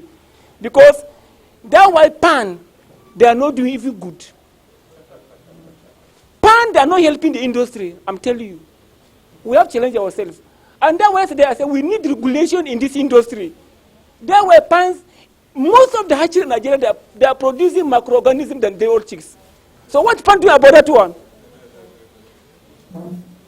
Most of hatchery in Nigeria, they are producing microbes instead of day-old chicks.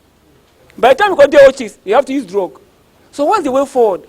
If pans as if yours, they regulate like PSM, that's of Nigeria. They have a policy. If pan has a policy, if pan, they know what they are doing, not by name, not just by pan name. You regulate it, employ vet, and go and check some farms. And write, if any hatchery misbehave, we give query, they will sit tight. Even with drugs that are selling drugs, even with that are selling vaccine. If farmers are together, you can checkmate us. But because you are not together, we're having this problem. So most of the day-old chicks we are having today, they are bad day-old chicks, and that's why we are using drug. So we need to see how to build the hatchery for them to produce quality day-old chicks. Are you listening? Yes. Then vaccine plan, vaccination plan. Most farmers, they want to do vaccine by themselves. It will not work. It will not work, my fellow farmers. Call a veterinarian to come and do vaccination for you. You think that water vaccination is easier? No lie. Water vaccination is even more difficult than giving Komorov. If you don't know, look for a professional to come and do vaccination for you so that you can get good plan for vaccination. If you do this, that was a farm now. Someone are here. You are giving us water for 4 weeks. For 4 weeks, I pity that farm. Any farm that gives us 4 weeks, I pity that farm. Cannot survive in the future. Giving us water for 4 weeks or 6 weeks, it will not happen, my brother. That farm cannot survive. So get people to do the vaccination plan, then feed and water quality. I'm going to talk on water quality. That's why I circle it. I'm going to talk on water quality, feed and water quality. How are your feed?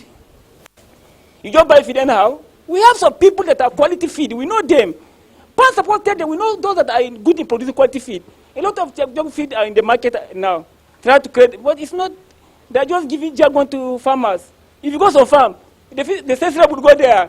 They know there's problem with them. Hey, give us water. Why not give the homie? Hey, in a lie, the feed are not good. Okay, man, no problem. You understand? So we have to work on feed. And how do you feed your birds? Like my sister say, 4 right. in your presentation.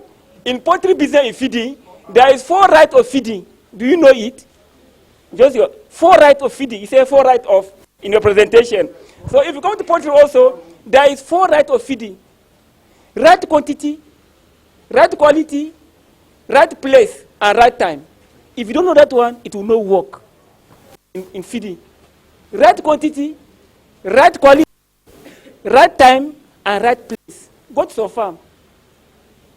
Right time, they feed 2 o'clock. During hot weather, it will not work. Right place, you see feed on the floor. Feeders leaking. So let's move forward. Employee training. How many farmers are training their workers? I say today, poultry business is a biological industry. It's a living industry. I look at Baby Saloon. I make example Baby Saloon and Vulcanizer. Before you can do Baby, you must be 5 years or 2 years training before you can now have clipper. Before you go down for this to pump tire, you must go training. Ditto for mechanic. But poultry farmer, just go. Worker don't go. Hey, Akwalaja come. Employ. It will not work. It will not work. Garbage in, garbage out. Even if you employ a staff, spend money to train the staff. See how many farmers in Ogun State, how many of the staff are here? And you want to be successful in poultry, it will not work. It will not work. Time has passed. So in those years, when I started poultry in 1994, up to 1999, with 30% production percentage, you still make it. With 30%, you still making money. But today, take it or leave it. If you are getting 75%, you cannot make in the poultry. Just be staying in the circle. You will never grow. So am I taking sense? Yes. So let's train our staff. It's part of how to reduce antibiotic in poultry.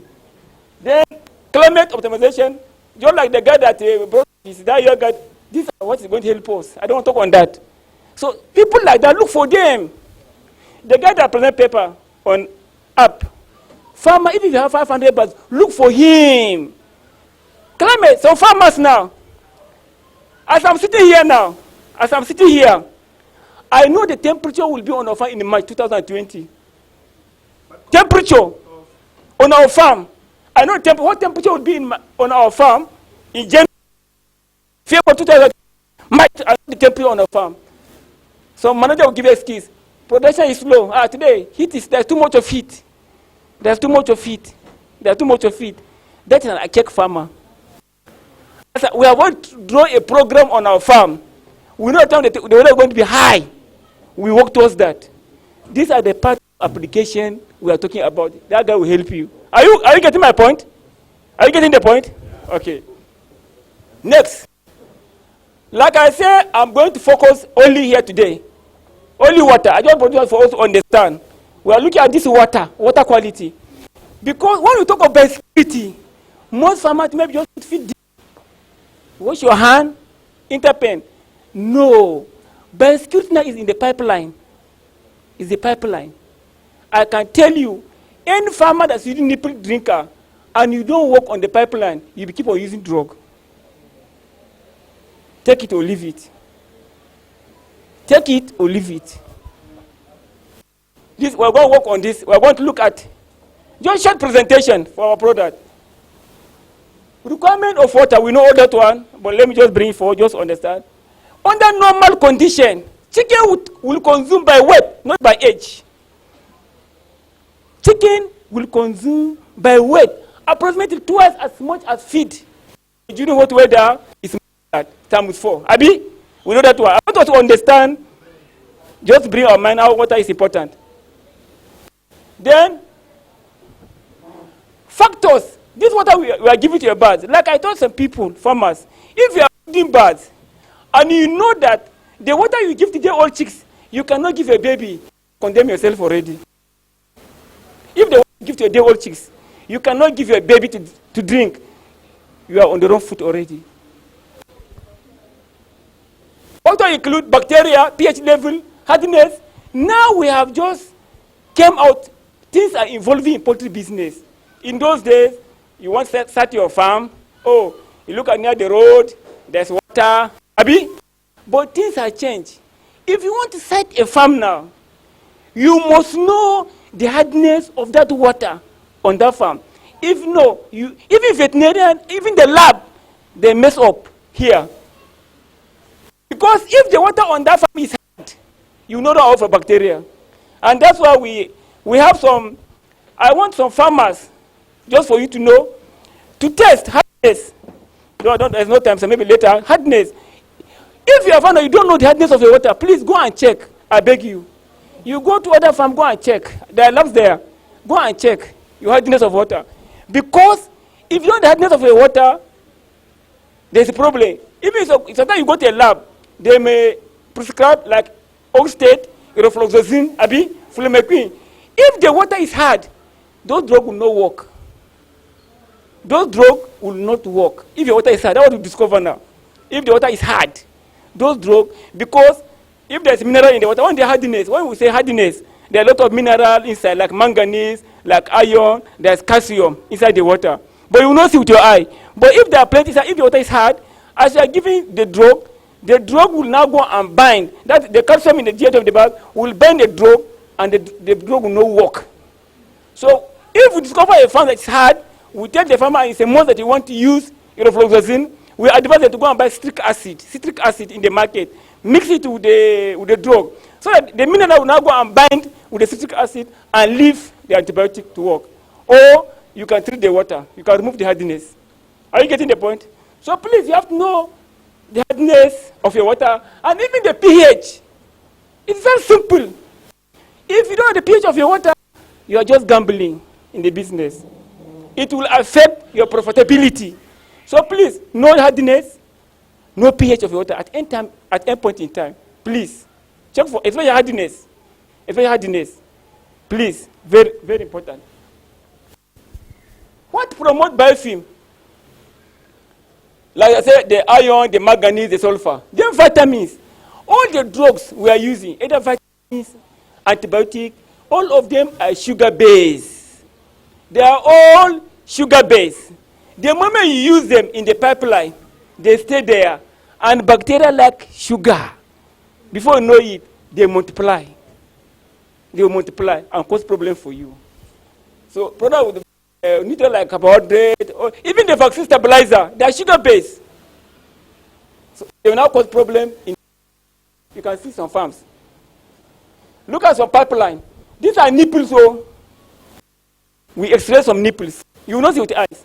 These are clear nipples. This is what you call the biofilm. They settle inside the pipeline. See them. You see some bacteria, even odors, inside the pipeline. But you will not see. Before you know it, you use drug. You keep on using drug. You keep on using drug. Sometimes there are some tablets you can use, but tablet can only kill the suspension bacteria. But tablet cannot remove biofilm. If anybody tell you today, tablet can saw a tablet in the market, tell him to come and meet me, it's a lie. She forgot about marketing strategy. We have to tell ourselves the truth. So tablet for water sanitizer can only sanitize the water, but do not remove this biofilm. And this biofilm, this is why the bacteria grow. It's a medium for bacteria grow here, and they cause problem for the farm. So that was a farmer. How do you remove this biofilm? It's a question now to all of us. There is a serious problem for farmers. I can tell you, I'm opportunity to move all of the farm in Nigeria, even West African country. 99% of farmers are having problem with pipeline now. 99% of farmers in Nigeria and outside Nigeria, they don't pay attention to pipeline, and that's why they're using drug. That's why they don't have production very good. Quote me, but what I can say, 99% of farmers in Nigeria, they don't pay attention to pipeline. They don't. And it's a serious problem for us. So for all chief antibiotic reduction, you have to work on this pipeline. Are you getting it, sir? Even now, people are now using cage rearing. No more deep again. Most farmers are converted to cage rearing. We also discovered that if your farm have biofilm, 80% of sulfur drug will not work. Discover that one now. 80% of sulfur drug don't work when there is biofilm. So that was some people in half cage, they use our Prococ or sulfur, they said the drug is not working. But when we go there, we find out that there is biofilm. Because the biofilm reduce efficacy of antibiotic by almost 60%, especially sulfur product.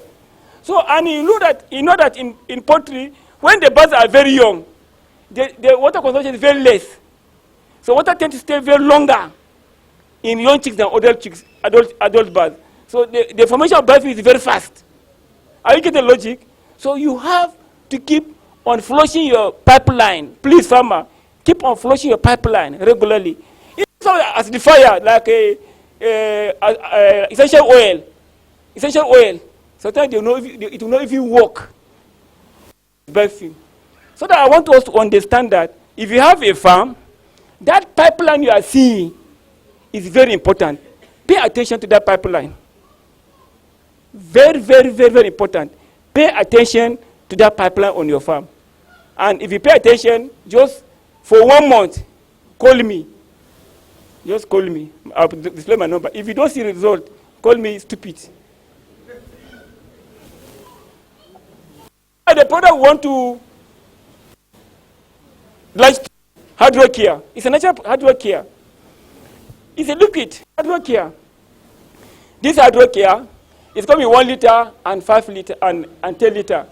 Hardware care is 50% peroxide, 300 milligram silver. In the hospital, if you remember, when you have wound, dirty wound, if you go to hospital, they put cotton wool. That was 10% peroxide. You can see how it's cleaning the wound. It clean the wound. So the same thing, that we cleaning the pipeline. That's 50% hydrogen peroxide, H2O2. And the moment you apply hydrogen peroxide, it now dissolves to water and oxygen, which is best safe for both the animal. So it is the bubbling of the oxygen inside the pipeline that remove the biofilm. That's the only product in the world as of now that can remove biofilm 100%. And I said to be corrected. That is the only product all over the world that can remove biofilm 100%. Hydrogen peroxide. Look, just put your mind on the wound. If you apply 10%, look how we clean the wound. So the same thing.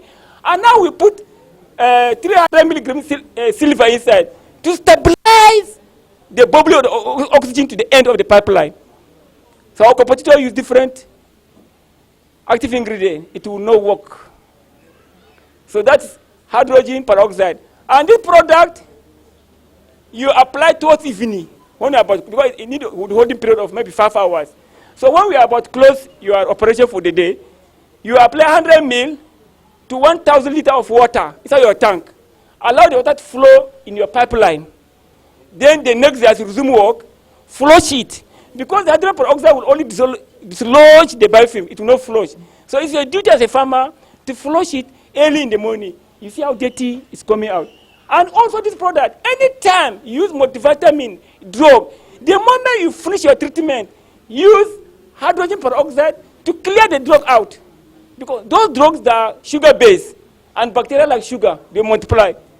And if you want to do your vaccination, maybe 3 days to your vaccination, apply this product to clear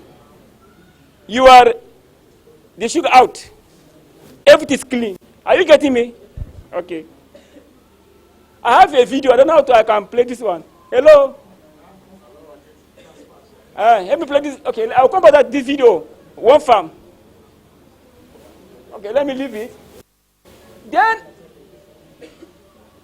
because of them, then after you clean, hello? After you clean your pipeline, then you can now use acidifier. You can now use acidifier in the water. Acidifier lower the pH of the water. You understand? Because if you look at the pH of water, it's around 7 to 8, standard, Abi? 7 to 8. That's the standard for poultry. Anything above 8 is a problem. And when the pH is about 7 to 8, all the bacteria, they like to stay. That's the environment. They like to stay.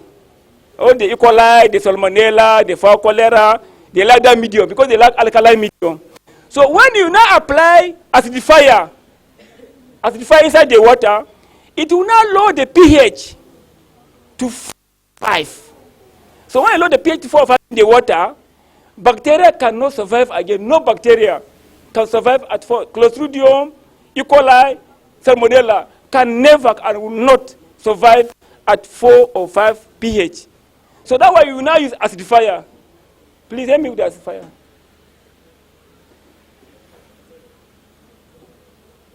You cannot use a drug, natural product. This acidifier, bring it here now, Oga. This is acidifier. You be applying it. So it will now reduce the pH of the water and also the pH of the baths. Two things doing. It will now reduce the pH of the water from that 7 to 8 to 4 and 5. At that level, no bacteria will survive. Then inside the bath, at the crop level, it also reduces the pH of the crop. If you look at the hello, sir. Sorry, sir. If you look at the pH of the crop, the veterinarian and animal science will know that one. It's about 65. And the feed will stay around 50 minutes at the crop. You know, if you look at the transit of time of feed from the crop to the last, the crop it spends 50 minutes. And when the pH is 6 and the feed with the saliva, bacteria multiply also at the crop. So at that crop now, the pH also reduced to 4. No bacteria will be able to multiply the crop. Are you getting? It's like my sister have said. Like my sister, I want to use her presentation. That if you see ammonia in your pen, that means there's probably a protein breakdown. There's probably a protein breakdown. And also with the vet and animal science, once you have Clostridium enteritis, the distal part of GIT, and the bacteria are there, and they will now cause reaction, and Clostridium will Clostridium, they are normal in GIT of the body, they are normal there. They are resistant there, but they don't cause any problem. But if your protein is having problem, they multiply and cause toxin. Or if you have cocci, and it create lesion there, Clostridium will survive, will now multiply toxin. But with the acidifier now, if you look at the protein digestion, it's taking place at the proventriculus. That's why you have the pH around 3. So, Professor Jean, you know there is some chemistry taking place there. I don't want to go into detail. But if this acidifier now will not help you, protein digestion will take place right from the crop, of which your protein digestion will be completely utilized. You know, if you have ammonia, it even reduces your Clostridium in the farm.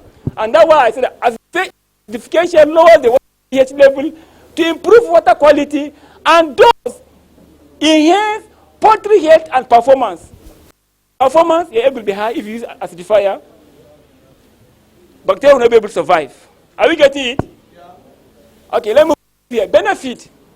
The benefit of adding intraqua acid. Hello?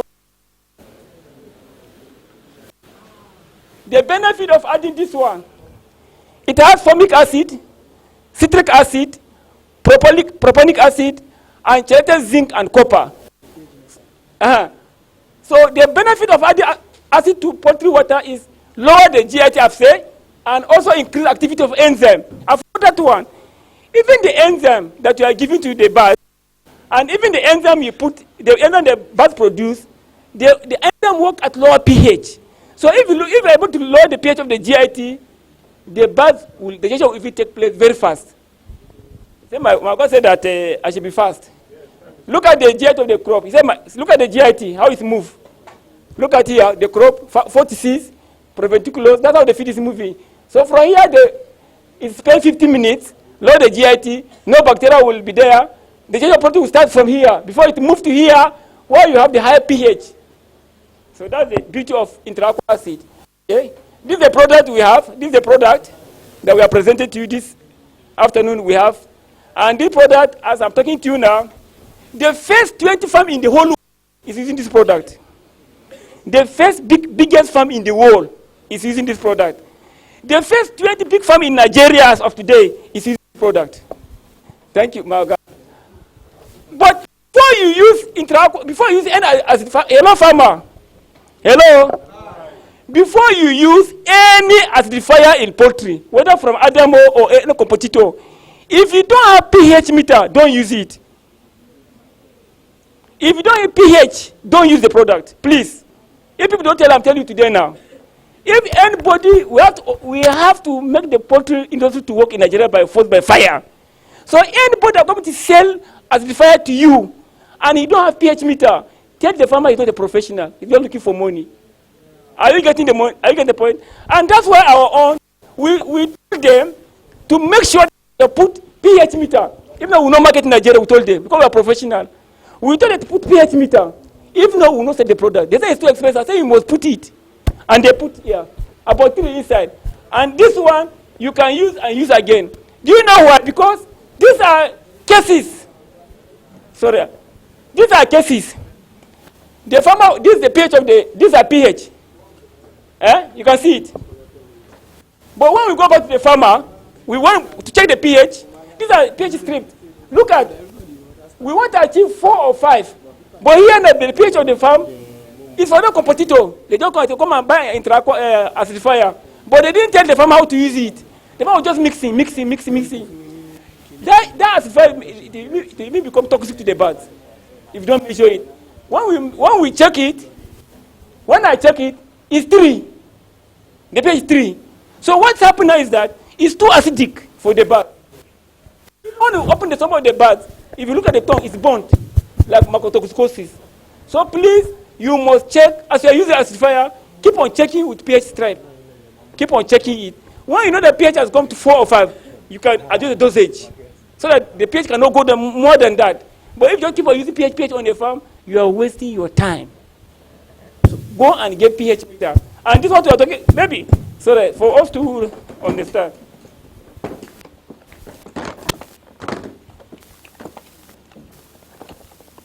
Go and buy this as a farmer. See, there are plenty in the market. Chemists. You see them? It has pH meter. They are very cheap, very cheap. Go and buy it. So if you use acidifier on your farm, you don't have that one. Please don't use it massive. Don't use it. Don't even use it. Don't even use it. But we made these people to make sure that they put in all our in our own acidifier. Thank you all. Thank you. A lot of applause for Dr. Wageti. This is my number. They are all on WhatsApp and my email. If I leave Dr. Wageti, we will not live here. No, thank you. He has a passion for Nigeria. Thank you very much, sir. You are welcome. He's downstairs at Adamo Nigeria Limited, marketers of Care Pro product. You can meet him downstairs. Booth 20 and 21. Thank you very much, Doctor. You are welcome. Dr. Senator Wageti. You are Always welcome. looking good. Yes, I claim it. I claim it in Jesus' name. He eats an egg twice a day. Am I right? Or 4 times? I only eat once in a day. Once in a day. Egg. I just take 3 eggs. Drink water. Clap for this man. 3 eggs. And you look at me. I'm going to 60. I'm going to 60 years. I'm going to 60 years. And you look 30. Yes. 3 eggs. Eat egg. I'm telling you, what else to do? Because egg contains all the vitamin you need. Why should you go buy vitamin? Why should you go and waste the vitamin? All the egg contains vitamin C. If I go to chemist, they want to have accident on this road. They come to Bangkok University. The doctor say, go and buy. I said, sir, cancel this multivitamin. I don't want it. He said, no. I said, cancel it. I'll go and buy egg. I now told him that in egg, these are vitamins. Let me see I look at the formula. I say, if I take 3 eggs, it's more than that one. And the egg can. Dr. Wageti, another applause for Dr. Wageti. You are not going to ask any question because we will not live here today. But Dr. Wageti, let me tell you something. Yes. You see that line you are talking about in my farm? Somebody is watching me now. You know what we do? Yes. We just call for organizer. I will put the palm, blow the line, and everything comes out of the line. So we are learning today. Please see Dr. Wageti downstairs at his booth. If I say question and answer, we're not going to leave here. You see, please, another applause for Dr. Wageti. We've learned so much from Mrs. Omodele, from all the way from Dr. Wageti also. So now, the last presentation, Premier Field Representative in the person of Dr. Adegbaju is a nutritionist par excellence, as I said earlier, from the foremost university here in Abeokuta, UNAB. He's a PhD holder from Premier Feeds. Another applause for him, Dr. Adegbaju. You're on board, sir. Are you ready? I should call the engineers. You see now, Dr. Wageti, Oga, over to you. Yeah, Oga. Poultry is science. It's more than let me try it. No. All what they have been telling us, they are science. And if you don't do it, the Yoruba people will say, you have to do it as the herbalist asks you to do. If herbalist give you a drug, we say, somebody is blocking road. Silver Camry, KXF 776FK, BDG 350 KU, Skoda. Please come and repark. So what we are saying is,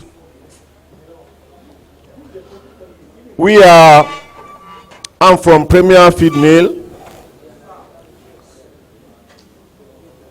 and Premier Feed Mill is a subsidiary of Flaming of Nigeria. And Flaming of Nigeria has been in existence before I entered this world, since 1960. And the product Store Feed also has been in existence over 30 years. But in 2008, Premier Flaming of Nigeria took over Premier Feed Mill. And we are really engaged in advanced poultry technology. Top feed nutrition focus. What is our focus? Because, you know, as we are saying, farmer, you must have focus. As I used to tell my farmer, you must have objective. That I want to start this business. What do I stand to gain? And at what stage? Not at the final stage, no. In the first week, what do you aspire to gain? So we try to maintain the lead in production of quality animal feed. And we do this through advanced technological innovation. And let me say, don't let me spend much of your time. So the main thing that I am here to pass across to you people is that poultry is more than what we are doing in the past. So when our sister from Kenya was making this our presentation, and the man that presented for the app, they made mention of ammonia buildup. And everybody realized that is the undigested crude protein. So I used to tell our farmer that what makes top feed different is the percentage availability of our feed to your birds. Some people will say, that one is cheaper. If it is cheaper, then it means at the end of the day, you have more problem for your birds.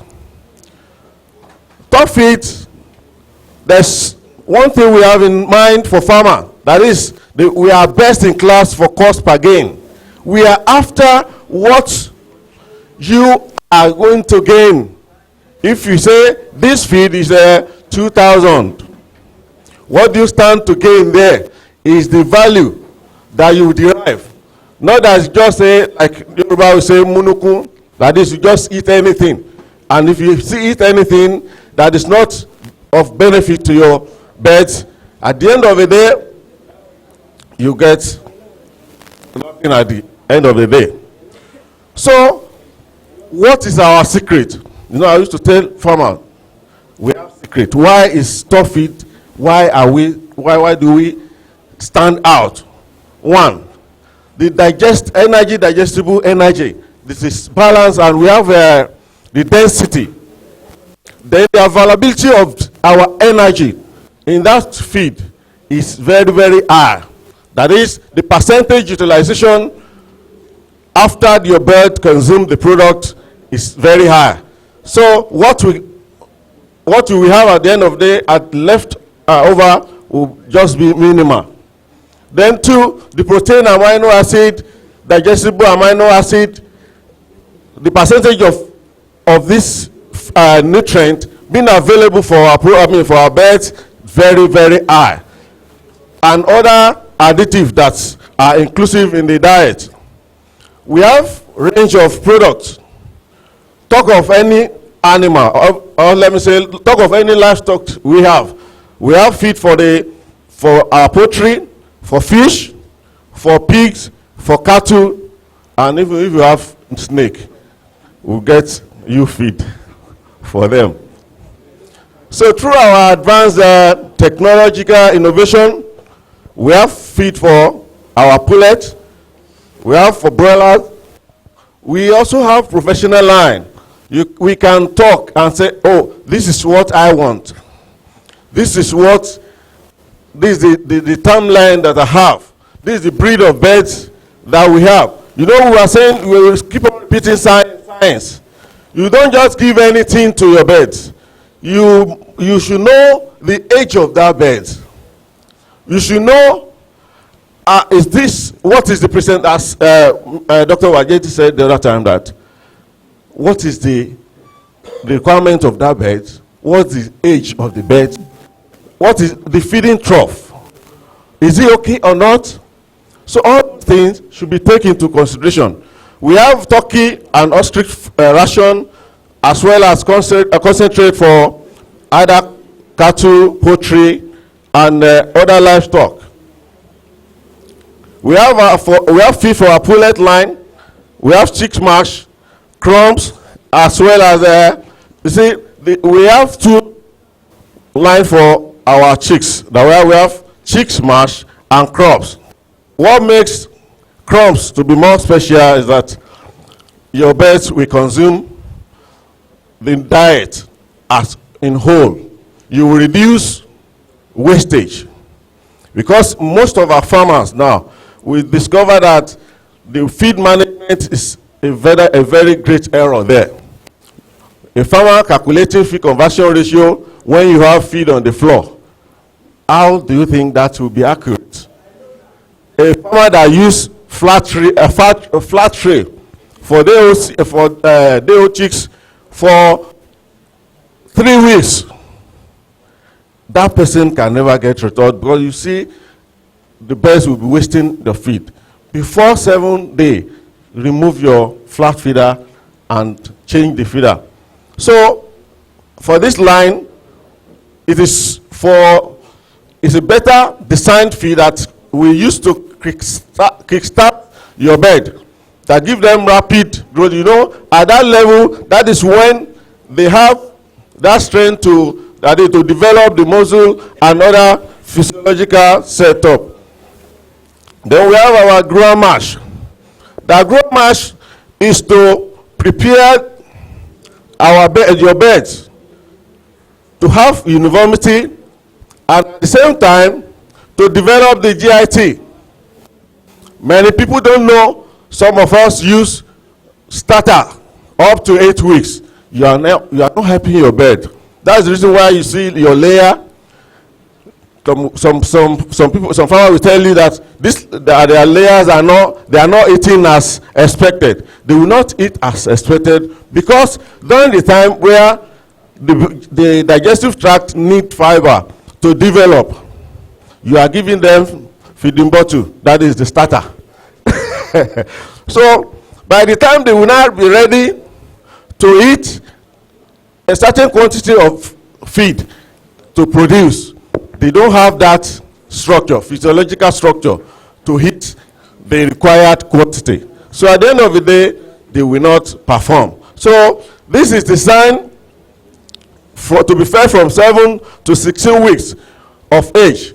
And mind you, not only the age that you look at, you must look at the weight. Looking at the weight, Every one of us here now, even this laptop have manual. Many of us, we keep our beds and we don't even mind about the manual. As your Easter brand, as your other breed is coming to your farm, you must have manual that at seventh day, what is the requirement? What is the weight? What is the target? At that 7th week, what is the age? What is the expected weight? If they have not reached the expected weight, for example now, if your bird gets 18 weeks and is still 900 grams, I want somebody to tell me what that farmer is supposed to do. You see, if they are still at that age, they are still 900 grams. So it means you have done like some of our farmers that we give back to a baby in Victoria Island, or in Abuja, or Banana Island, and now carry that baby. When the baby starts primary 1, primary 2, take the thing to take the baby to Sabo or Ajegunle, and after, when the baby is now ready to marry, you now say, okay, come back to Victoria Island. How do you expect the baby to look like? So it's like many people like that, they run away from a better feed during the growing stage, and now bring the bird back to better feed when you have fed your bird with a feed that cannot take that bird to production. So in that case, I will advise you to take very good care of your grower, the birds at the growing stage, because of this feed will assist rapid growth, develop the digestive tract, and prepare the birds for better laying. As you are getting to that 16, you know your bird is ready to lay. You must anchor your birds to that production, you see, so that your bird will have soft landing. And how do you make your bird to have soft landing to laying phase? That is where you need a pullet, that is a pre-lay mash. This pre-lay mash is the third phase of feeding in pullet, and it prepares your bird for the nutritional requirement during laying, so that they will have smooth landing and give you better performance. The layer mash is produced for birds between 18 weeks till 40 weeks. And during this age, we expect you to give your birds between 105 to 110. Do you know that in the past, many of us, we have been giving 125. Even recently with our research, some of our farmers give 110. That is if you have a very good management. We have visited a farm that was feeding 120 grams. And at the end of the day, 8 grams, after the estimation, 8 grams are on the floor. So, and this our feed is designed for you to give this range and you will have a better performance. Layer phase 2. This layer phase 2 is designed for birds above 40 weeks old. Because at this age, the ability of your bird to mobilize and release calcium and phosphorus will be weakened because they are getting older.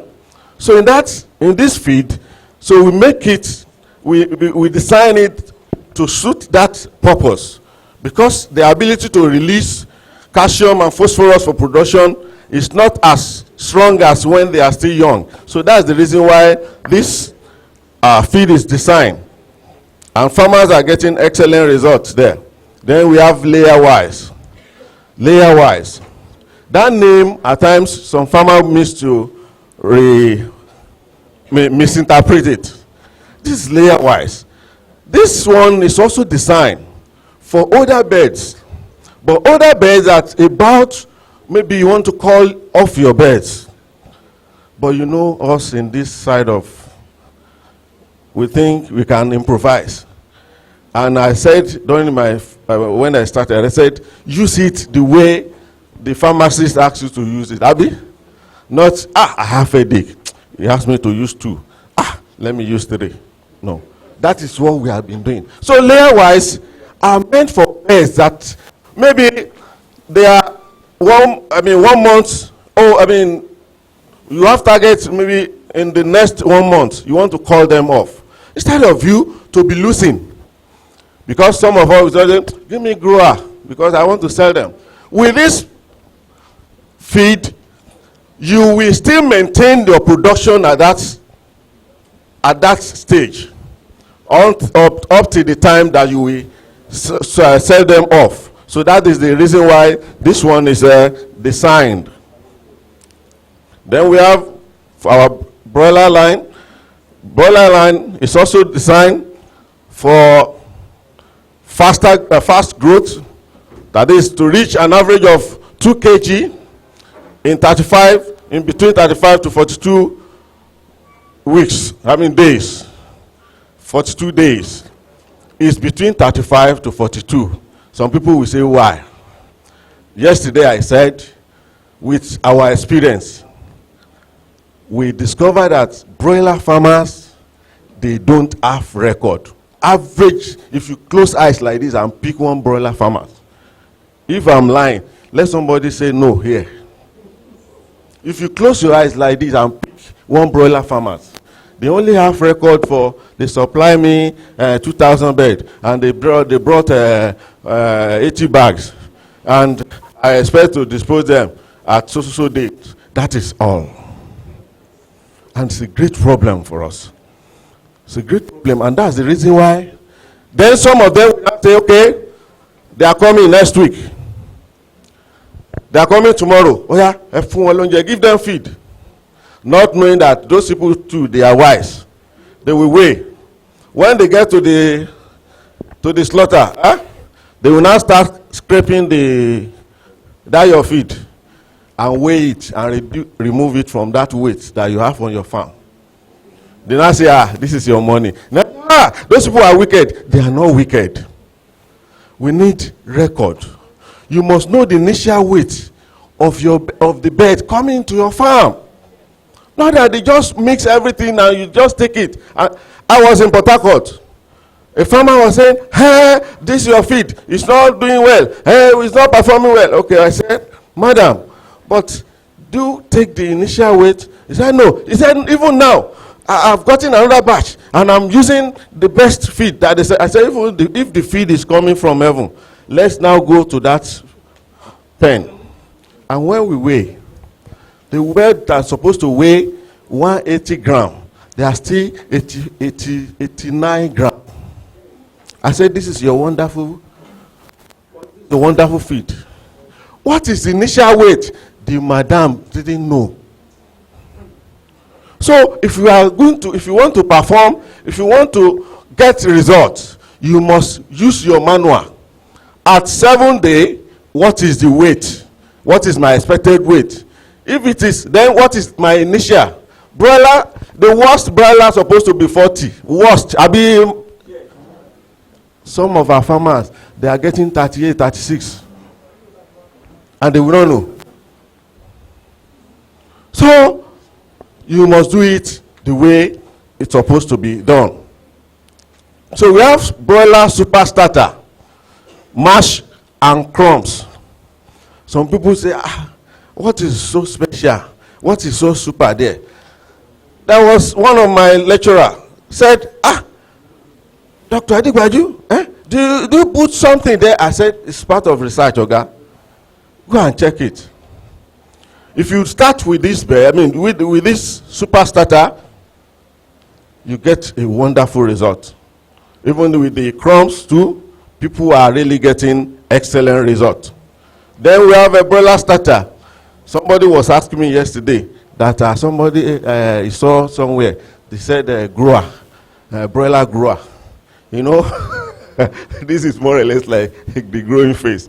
So you use this one between 15 to 30 days to consume average of 1.3 to 1.5 kg. And if you tried it, you'll be surprised. Then this is the finisher. We have both in we have both in mash and pellet. And because the way we manage our feed, we advise that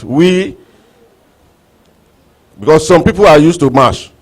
If you are used to mash, make sure that you don't have wastage, feed wastage, because it's what your birds eat that we used to drink. That we used to gain weight. And if there is wastage on the floor, there was a farm that said, the feed conversion ratio of our feed is too high. I said, how do you calculate it? Let us visit your farm. When we got there, 3 weeks, they are still using flat feeder.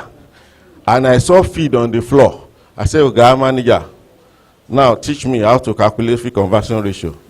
The man said, the quantity of feed all over the weight gain. I said, okay. The quantity of feed all over the weight gain. Yeah.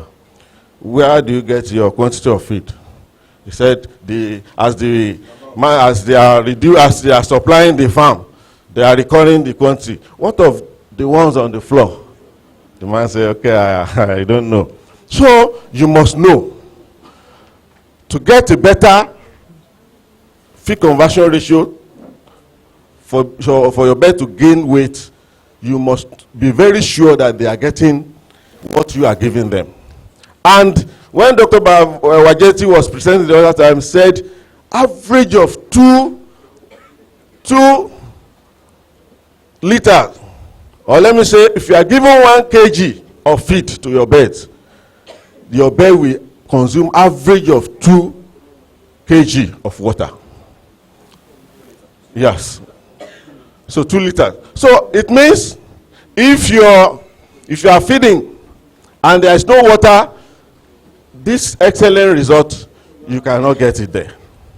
So it is time for us to know the actual feed that we are given to our birds. There's difference between feed gift and feed intake.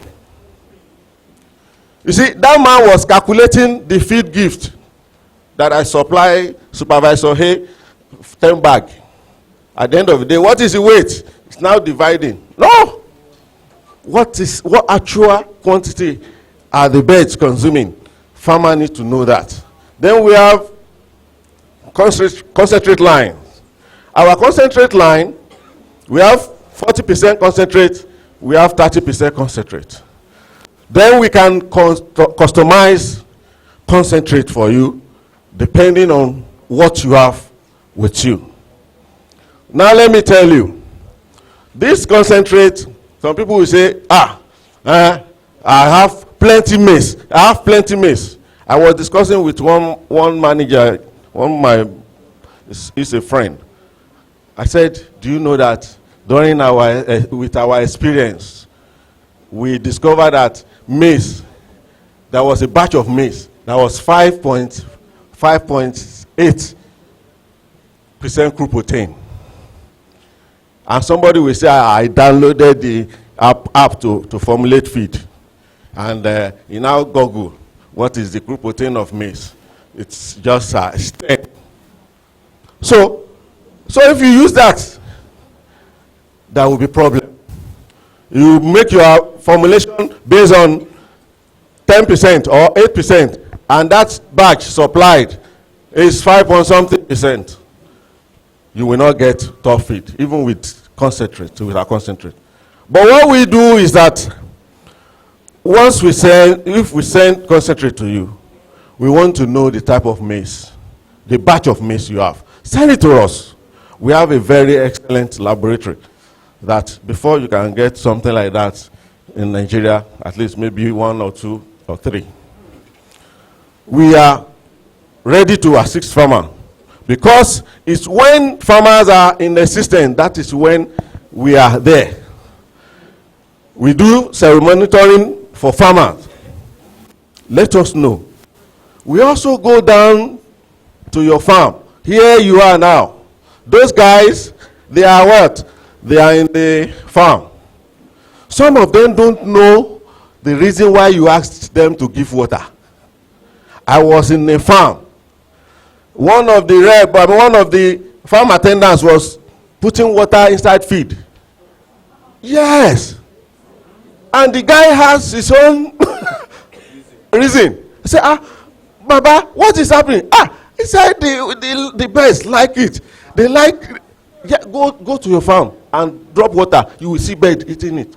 But what will happen at the end of the day, when the birds didn't consume all, then you start growing mold. Then aflatoxin. That is it. So we need to train these people in premier feed mill. We go down to farms to teach those attendants what to do, because they need to know. So this is the formulation, but we can also discuss based on what you have to get best for you, because we want you also to reduce cost and gain better profit.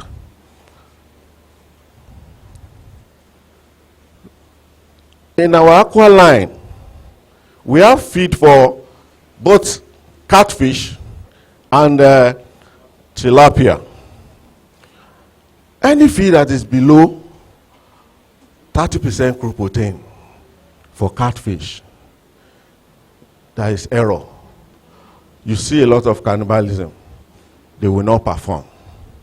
And our home feed is specially designed for African catfish and also for tilapia.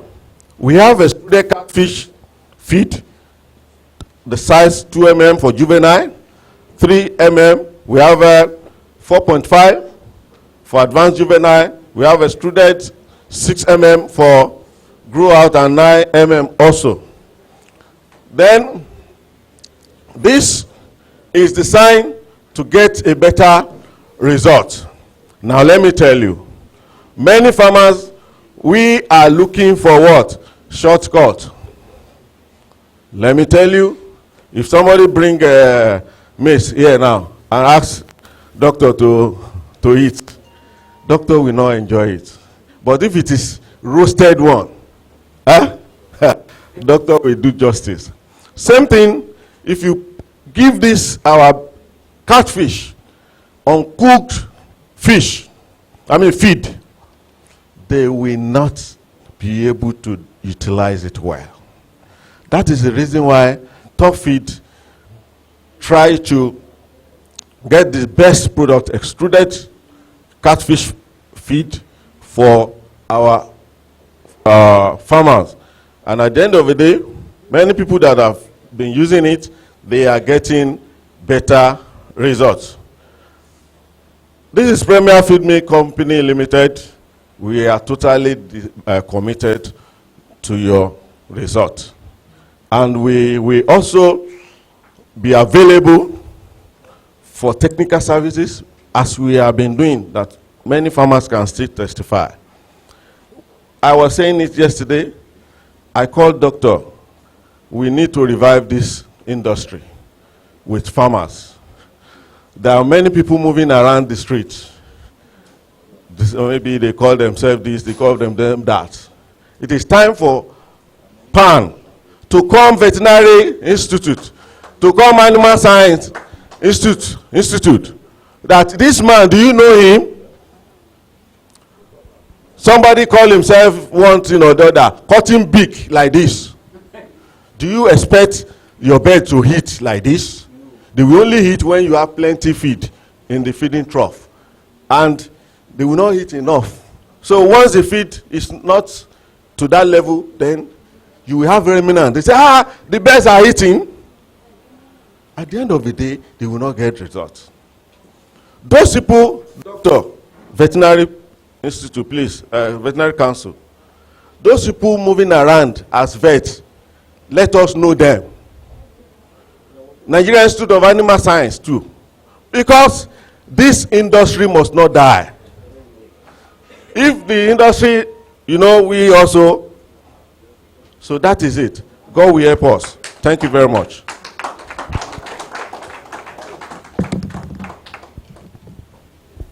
Where is the, okay, where is the chairman? Please, let's give you a round of applause, clap. Thank you, my God. You have done justice to the presentation. Like you have said, a lot of farmers, we try to gamble in the business. We are trying to gamble in the business. And this is the right time for us to change our mindset in the business. Use the right feed. We have many feed millers that are standard. Right? Use the right feed for your birds. And like he said, please, always weigh your birds. Always, if you collect your DOT, weigh. If you are not weighing, you are gambling. If you are not weighing your birds, you are gambling. That's the truth.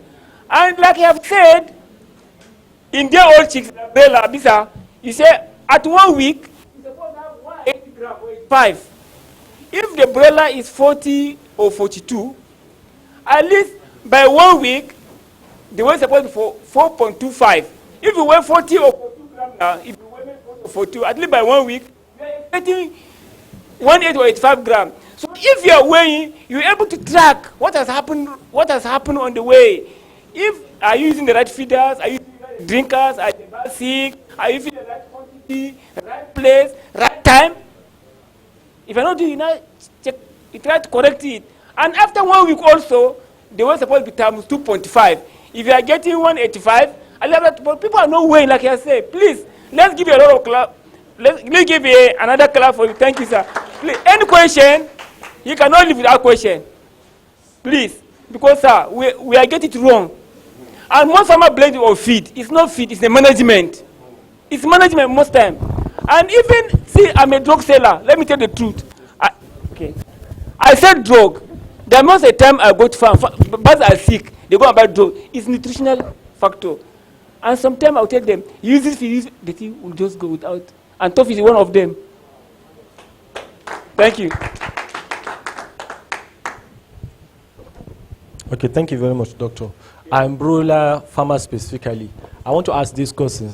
Your name is My name is Mukhtar Umar from State. As I said, I'm broiler farmer specifically. Now, my concern is that when we are using your feed, when we use the super starter throughout the 4 weeks, because we usually are. What we usually do is we use the super starter from day 1 to day 30. That is normally when we sell our chicks. We realize that we produce broilers with higher weight compared to the ones we use when we give them super starter for the first 2 weeks and starter for the second 2 weeks. But mention if someone follows the normal route, to be able to have better this thing. What can you say about it? Thank you. Can we have the question that you can answer it? Okay, sorry, my Oga Kwata is here. You want to say something? My Oga Kwata is here. You. Me, I cannot talk like you now. You know, me, I'm a shy person. But I have a question for Top Feed. You know, and I have been with Top Feed from the beginning. And from the Genesis, where are we now? I think we are still in, we have entered the New Testament. We have never read the Revelation. So, but what happened, what I want to tell Top Feed, I'm a distributor of Top Feed and I use it on my farm. Their feed is good. But I just have a suggestion concerning your bag. I want the bag, you know, to be, and this complaint have been said to you before, to make it more, you know, more neater. Sometimes we buy your feed and you won't see the name. The print on it will have rubbed off. And customer will come to my shop in Animal Arena to come and complain. And, you know, some of the time, maybe because of the challenge we have in Abeokuta that trucks should not move during the day, you bring one trailer, trace, VIO, and all. So they come in the night. And I will not be there when they are offloading it in the night. There could be mix-up. So the issue of bar, of your sack, please help us improve on it. Thank you, sir. Thank you, Maoga. Other question? Maoga. I'm Reginald Anyato from Akwanga, Nasarawa State. Okay. Doctor, I will recommend your feed. It's still on top. But there are a lot of issues. One, why is your feed not available to all locations at a needed time of it? Two, what are you going to say? I use mostly, I'm in love of mash of your feed than that of pellets. But if you go to the vendors, many times you won't get the mash. You not get the pellet. And when you are using the pellet, I always have a problem of coccidiosis than when I'm using mash. What are you going to say over that?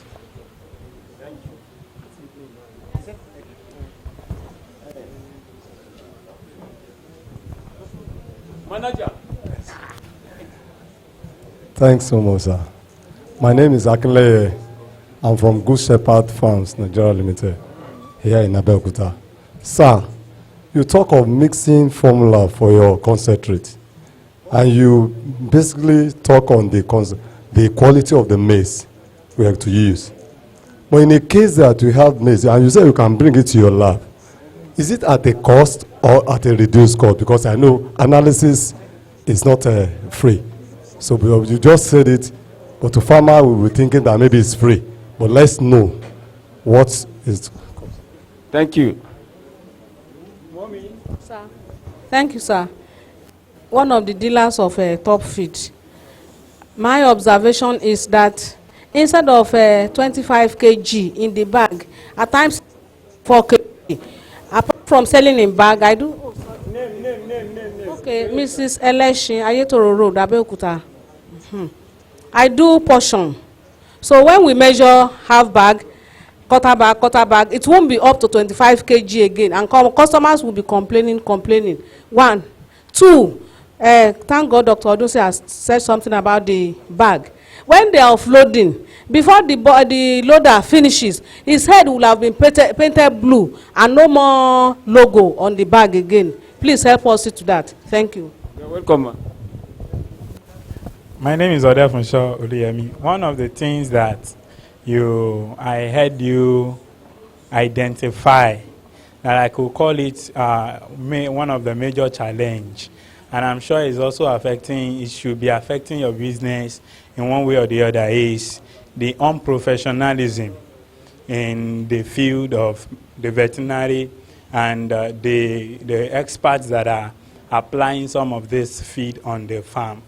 Now, what is your company doing to improve on this? Probably get these new veterinary doctors together and train them, or the staffs that are on the farm that are applying your feed to the birds. What are you doing to make sure that you train them? You will find out that by the time you do that, it has a positive effect on your field, on the output of your own business itself. Then there are some people around now that they train people on natural means of raising birds, organic way, yes. And you see them mention things like ginger powder, this one and that one. Now, if peradventure a farmer decides to add ginger powder or some of these organic organic things on your feed, does it have any effect? Is it a positive one or a negative one? So those are my questions. Thank you. Last question is so that because other people are waiting, other presenters are waiting. So we want to take the last question. My name is Olu Fodunwatobi. When you were presenting for the birds that are below weight, at least the farmers have made their mistake, what are the things to correct that weight? That is number one. And number two, you said some farmers do give 120 kg. The kg, is it 120 grams? Sorry. The normal, this is it 105 or one? Like what is the average or actual weight for it? Thank you. You're welcome. So, Maoga, do justice to the questions. Okay. Thank you. Great farmers. Great farmers. Okay, don't be surprised that my Oga presented. So he's sending his boy to respond to some of the questions. Okay, I'll start from the last question, which is what is the average feed gift for layers? Well, it varies. Okay, and I'm not going to be here to tell you this is the average, but I'll tell you what we recommend as top feed. You have heard from him. The maximum the peak feed for top feed that I can give to your layer flock and that will sustain their peak production is 110. And that is the advantage that we have over every other competitor. I will say it again. You heard me right. 110 grams. Highest. If you give anything beyond 110 grams, you are being magnanimous to the birds. They will eat it. But they don't need it for egg production. They will use it to build. You are probably saving money for the call time so that you can make money from them. This is what we have done over time, and this is the improvement that we have on our product now. So at 110, your birds will peak, your production will be sustained, and it will be fine. Sir, for layers, I'm not saying that you should start giving them 110 as soon as they get into lay.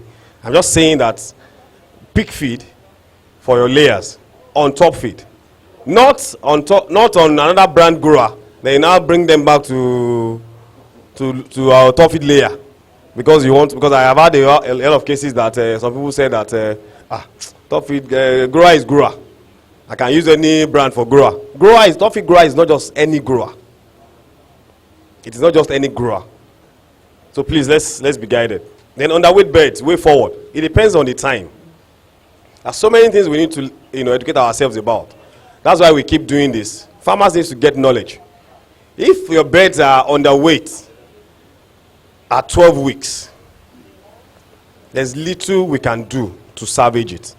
At 12 weeks, what the breeders have done and what they have been emphasizing on is on skeletal growth.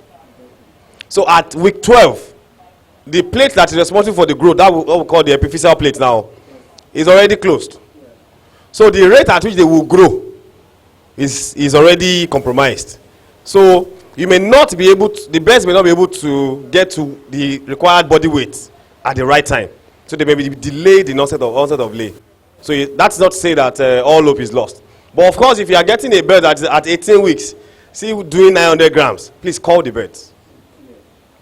I don't know if I can say that, sir. If at 18 weeks, you have birds at 900 grams, I don't know what you want to do. Maybe you chamber them back to Brasta or Chick Smash, or I don't know. But that, as I said, it depends on the age of the birds that you will respond to. Then organic rearing, how does it affect our feed? Sir, I may both dare to say, I've not traveled so far. I've just been, you and Ogun State. I've not traveled far like my guy here.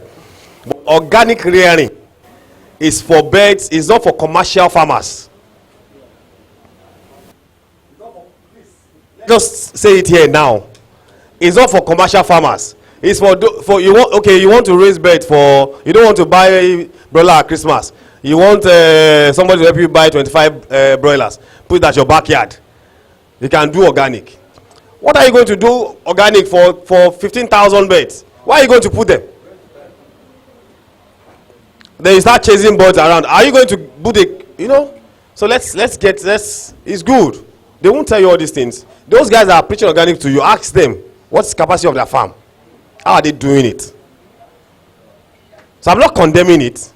It's good. But for people, our mothers who just want to do 10 birds at the backyard, 15 birds, 30 birds, it's good.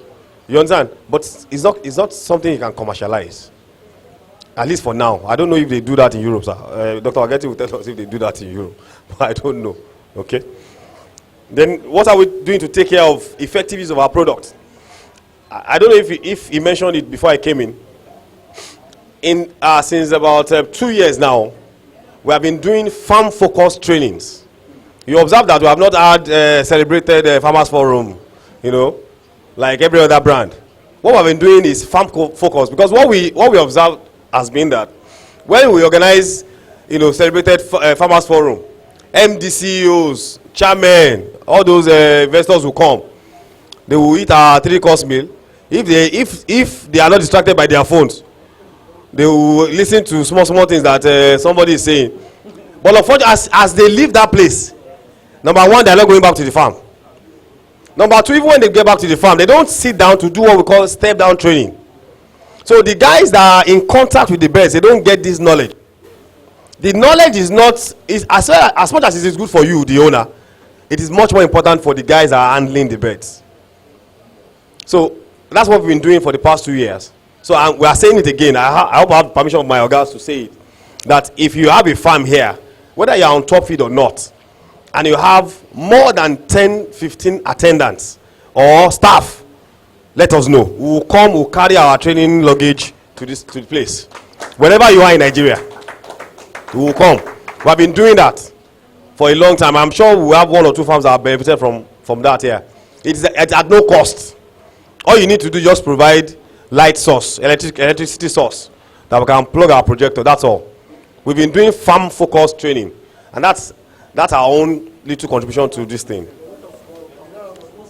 We can have, if we have clusters of farms, it will be expensively unreasonable for us to carry our training team to come and train 2 people or 3 people. I don't know if that English is correct anyway. Yes, if you have clusters. Yes, if you have clusters, please put yourself together, organize yourself, we'll come and train. And most times we always tell us your area of need. We don't like to just come and talk. These guys are not talking what we need. Tell us your area, what you want us to talk about, what you want us to discuss and educate you about. So we will prepare, we'll have sessions, we have technical slides for all things. So please, if you have clusters, yourself will come anywhere in Nigeria. Then the poor bag quality and incomplete with my RSM will talk about that. The maize analysis is for now, it's free of charge. Where is that man that asked about maize cost analysis? Oga, please, on our feed, you have a concentrate, and you have, for every batch of maize that you collect, sample to allow at no cost. The result, you get result same day. I was explaining to earlier today, machine that can do proximate within 10 minutes. Within 10 minutes. So when he was telling you that we have the state-of-the-art lab in Nigeria, it wasn't missing words. So please send your maize sample to us. We'll analyze for you and give you results the same day at no cost. Then for customers who have been enjoying our serology program, we've been taking samples. So if wherever it is, please you can send your blood sample to our labs in Ibadan. We'll send you your serology report via any means you want. And it's free. You heard me, it is free. You don't have to, I'm not demarketing some people now. I know that labs will be saying, but for us lab, for now, monitoring, the analysis and everything you want us to do on our lab is free. Then availability of products in Nasarawa, I'm not a salesperson now. Our guy will do that. Okay, now availability of that, you also do that. Then coccidiosis with pellets. Okay, number one, let me say that let's correct the impression. The parasite that causes coccidiosis is not isolated, is not in pellets. They don't have anything in common. Pellets do not harbor Emaria oocyst. Does it harbor? So it is not the pellet that causes coccidiosis. Now, but it is possible that you are having ulceration probably because your beds have not taken enough water. So the pellets, the content of the pellets, the size is still hard, because you know that the body is not smooth, it's going to be coarse. So there's abrasion, there is injury in the GIT that is making you to see blood. I'm not saying that you may not have coccidiosis when you are feeding our pellets. What I'm saying is that it's not the pellet that is causing the coccidiosis. If you are not having coccidiosis and you are seeing blood in your faces, it's possible you are having just ulceration as a result of engorgement in the GIT because you are feeding pellet, and probably your birds don't have access to the required quantity of water. So let's work on, we like the feedback. Please give us more of this feedback, but let's also check if all these possibilities are happening on the farm.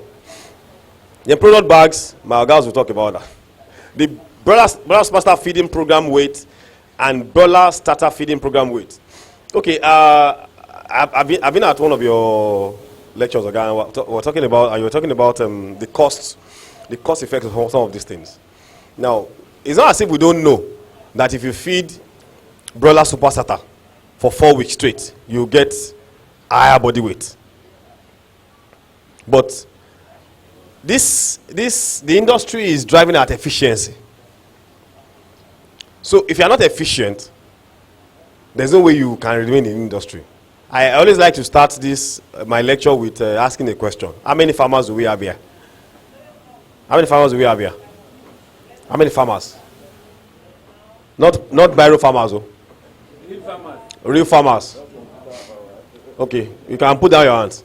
How many businessmen do we have here? How many businessmen do we have here? Everybody is not a businessman. Man. I was going to discuss with the national president of PAN that maybe we should change the slogan from great farmers to great businessmen, because this farmer thing is affecting us. Farming is business. If you are still doing farming as farming, it may be difficult though. You must begin to see farming as a business. So what am I saying? Now, we know that if you give our BSS for longer period, you're going to get body force, fine. You understand? But what is the substance of that weight? What does it amount to eventually? You understand this very well. If I have a feed that gives me 75% production, and I say, this one, let me give my birds 2 more bags. And after adding the 2 more bags, all I could get was 78%. And I calculate what the extra 3% amounts to in terms of cash as to what the cost of the 2 bags I'm adding.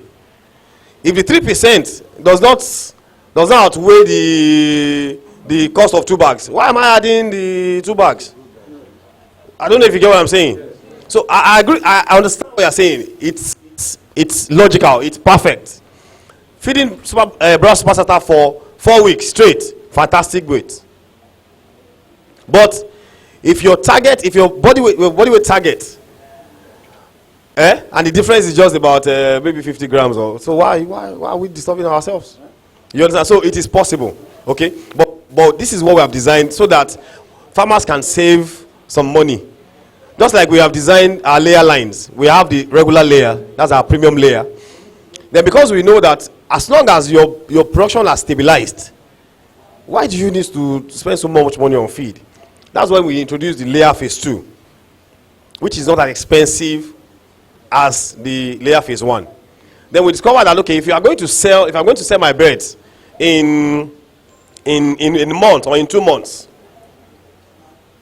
then I can be saving some money in my pocket now. Then we decided to design the layer wise. Now, layer wise is also going to sustain your production at that time, but it's not going to allow your birds to drop. But you are going to save some money. You understand? Even it's ordered there per bag, and you are feeding 600 bags in a week. If it's not enough money, please come and transfer it to my account. I will take it. You understand? So please let us work on. It is possible. I agree with you, but it works fine. Sorry. Oga will have to. Thank you very much, Doctor. I note it. Great farmers. No farmer. Thank you very much. Thank you for your time. And I think a lot have been said about some of these things, but I need to really quickly talk about our bags. We don't want to be like an ostrich. My name is Babawale Olufemi. Yes, thank you.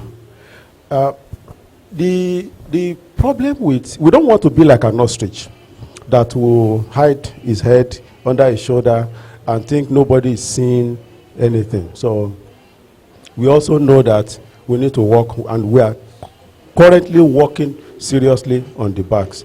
I can assure you that very, very soon, in a matter of weeks, you will start seeing something different from what we have on the bags. Now, somebody spoke about, asked us about cost of trainings. Please, it's at our cost. Just invite us. If you can aggregate 15 farmers, please invite us. Come. The cost will be on us. And please, this house, can you please help us appreciate the quality? I follow you, sir. And I see how you go around. The time you were in Onitsha, one day I saw you in Onitsha, and I also heard you have a training in Kano. I said, how is doctor doing this thing? God will keep you for us. But you talked about people, the people that goes to farm and consult for people. The last one I had that nearly make me cry is somebody enter a farm and said he's going to administer Lasota. He's going to inject Lasota and he's going to add antibiotics to it. Doctor, and he said he's a vet. He wants to inject Lasota and add antibiotic to it. So, and multivitamin. You see, there's a little that a company like this. We were talking to one professor at the University of Ibadan. We said the institutions are far away from the industry. Those things you have in the shelf, in the colleges, please bring it close to the industry. Let us partner together to help this industry. The likes of Dr. Agbato and the rest of them, they've done a lot for this industry. We cannot allow it to die like this. So please, we are, from our own end, from Premier Fields, we are already discussing with most of these institutions, and we are going to collaborate. You are going to hear so much from us in due time. Thank you for listening to us. I don't know if you have questions. Some of us that are in this white shirt can address it before we close. If you would like to talk to us, some of our colleagues that are also in the audience can also attend to us. I also quickly, before I close, respond to somebody that asked us about availability in Nasarawa State. I need to let us know that we are grateful to farmers in Nigeria for the support and the followership that we have received. But don't let us forget that we have capacity. Sometimes we want to do more, but the machine will say, come here. So, but we are working on it. And don't also let us forget that some of the machines that we use are not here. It has to come from there. So the timeline, sometimes policy of government and the rest like that affect some of the things that we do. So please bear with us. We are working to serve you better. Thank you and God bless. Thank you, sir. Please, a round of applause for top feed. Before we close, I need two people to just comment. If there's any comment, then we close the session. And just comment generally on today's seminar. Okay. Is it a question for who? To pan. Is there any pan? Pan, is there any pan around? Pan? I'm not a pan. Okay, you can ask. Is there any pan official here? Pan official. Okay. They're not around. Okay, Good afternoon. My name is Oluwatobi Olufodun, a farmer. Actually, today I've learned so much. In fact, I was there yesterday, though I came on Wednesday. But yesterday's lecture and today was, in fact, fantastic. And I've learned so much. I appreciate man. I appreciate every other person. Thank you. Oga, come. See my Oga, come here, come and talk, my Oga. You must say something. Good afternoon. My name is Omaba Adegoke Adebowale. Yeah, I'm new to this business because I'm an accountant by profession, and I've been on the training since last 2 years, and I really am managing a little at my backyard, which I'm planning to open at Ibadan when I'm trying to make inquiry. I really love the way of what I'm seeing. It's just unfortunate that I joined today because I travel. I've gotten information since last week, but something came up. I need to travel on Tuesday and Wednesday, so I'm just attending today. Please, I want this thing to be regular things because I never knew something like this on this business. I really appreciate it, and I thank God and I thank the people that organize this kind of thing. It will encourage we youth to come into this business. Thank you. Thank you, sir. We are going to close this session by saying thank you to Topid because over the years, if I'm not mistaken, they are the main sponsor of poultry show in Abeokuta. We thank you. We give you time to talk anyhow because they have been helping the poultry show, and please keep on helping the poultry show in Abeokuta. So thank you all. We have closed for today. So hoping for next year, the same time next year. Thank you all.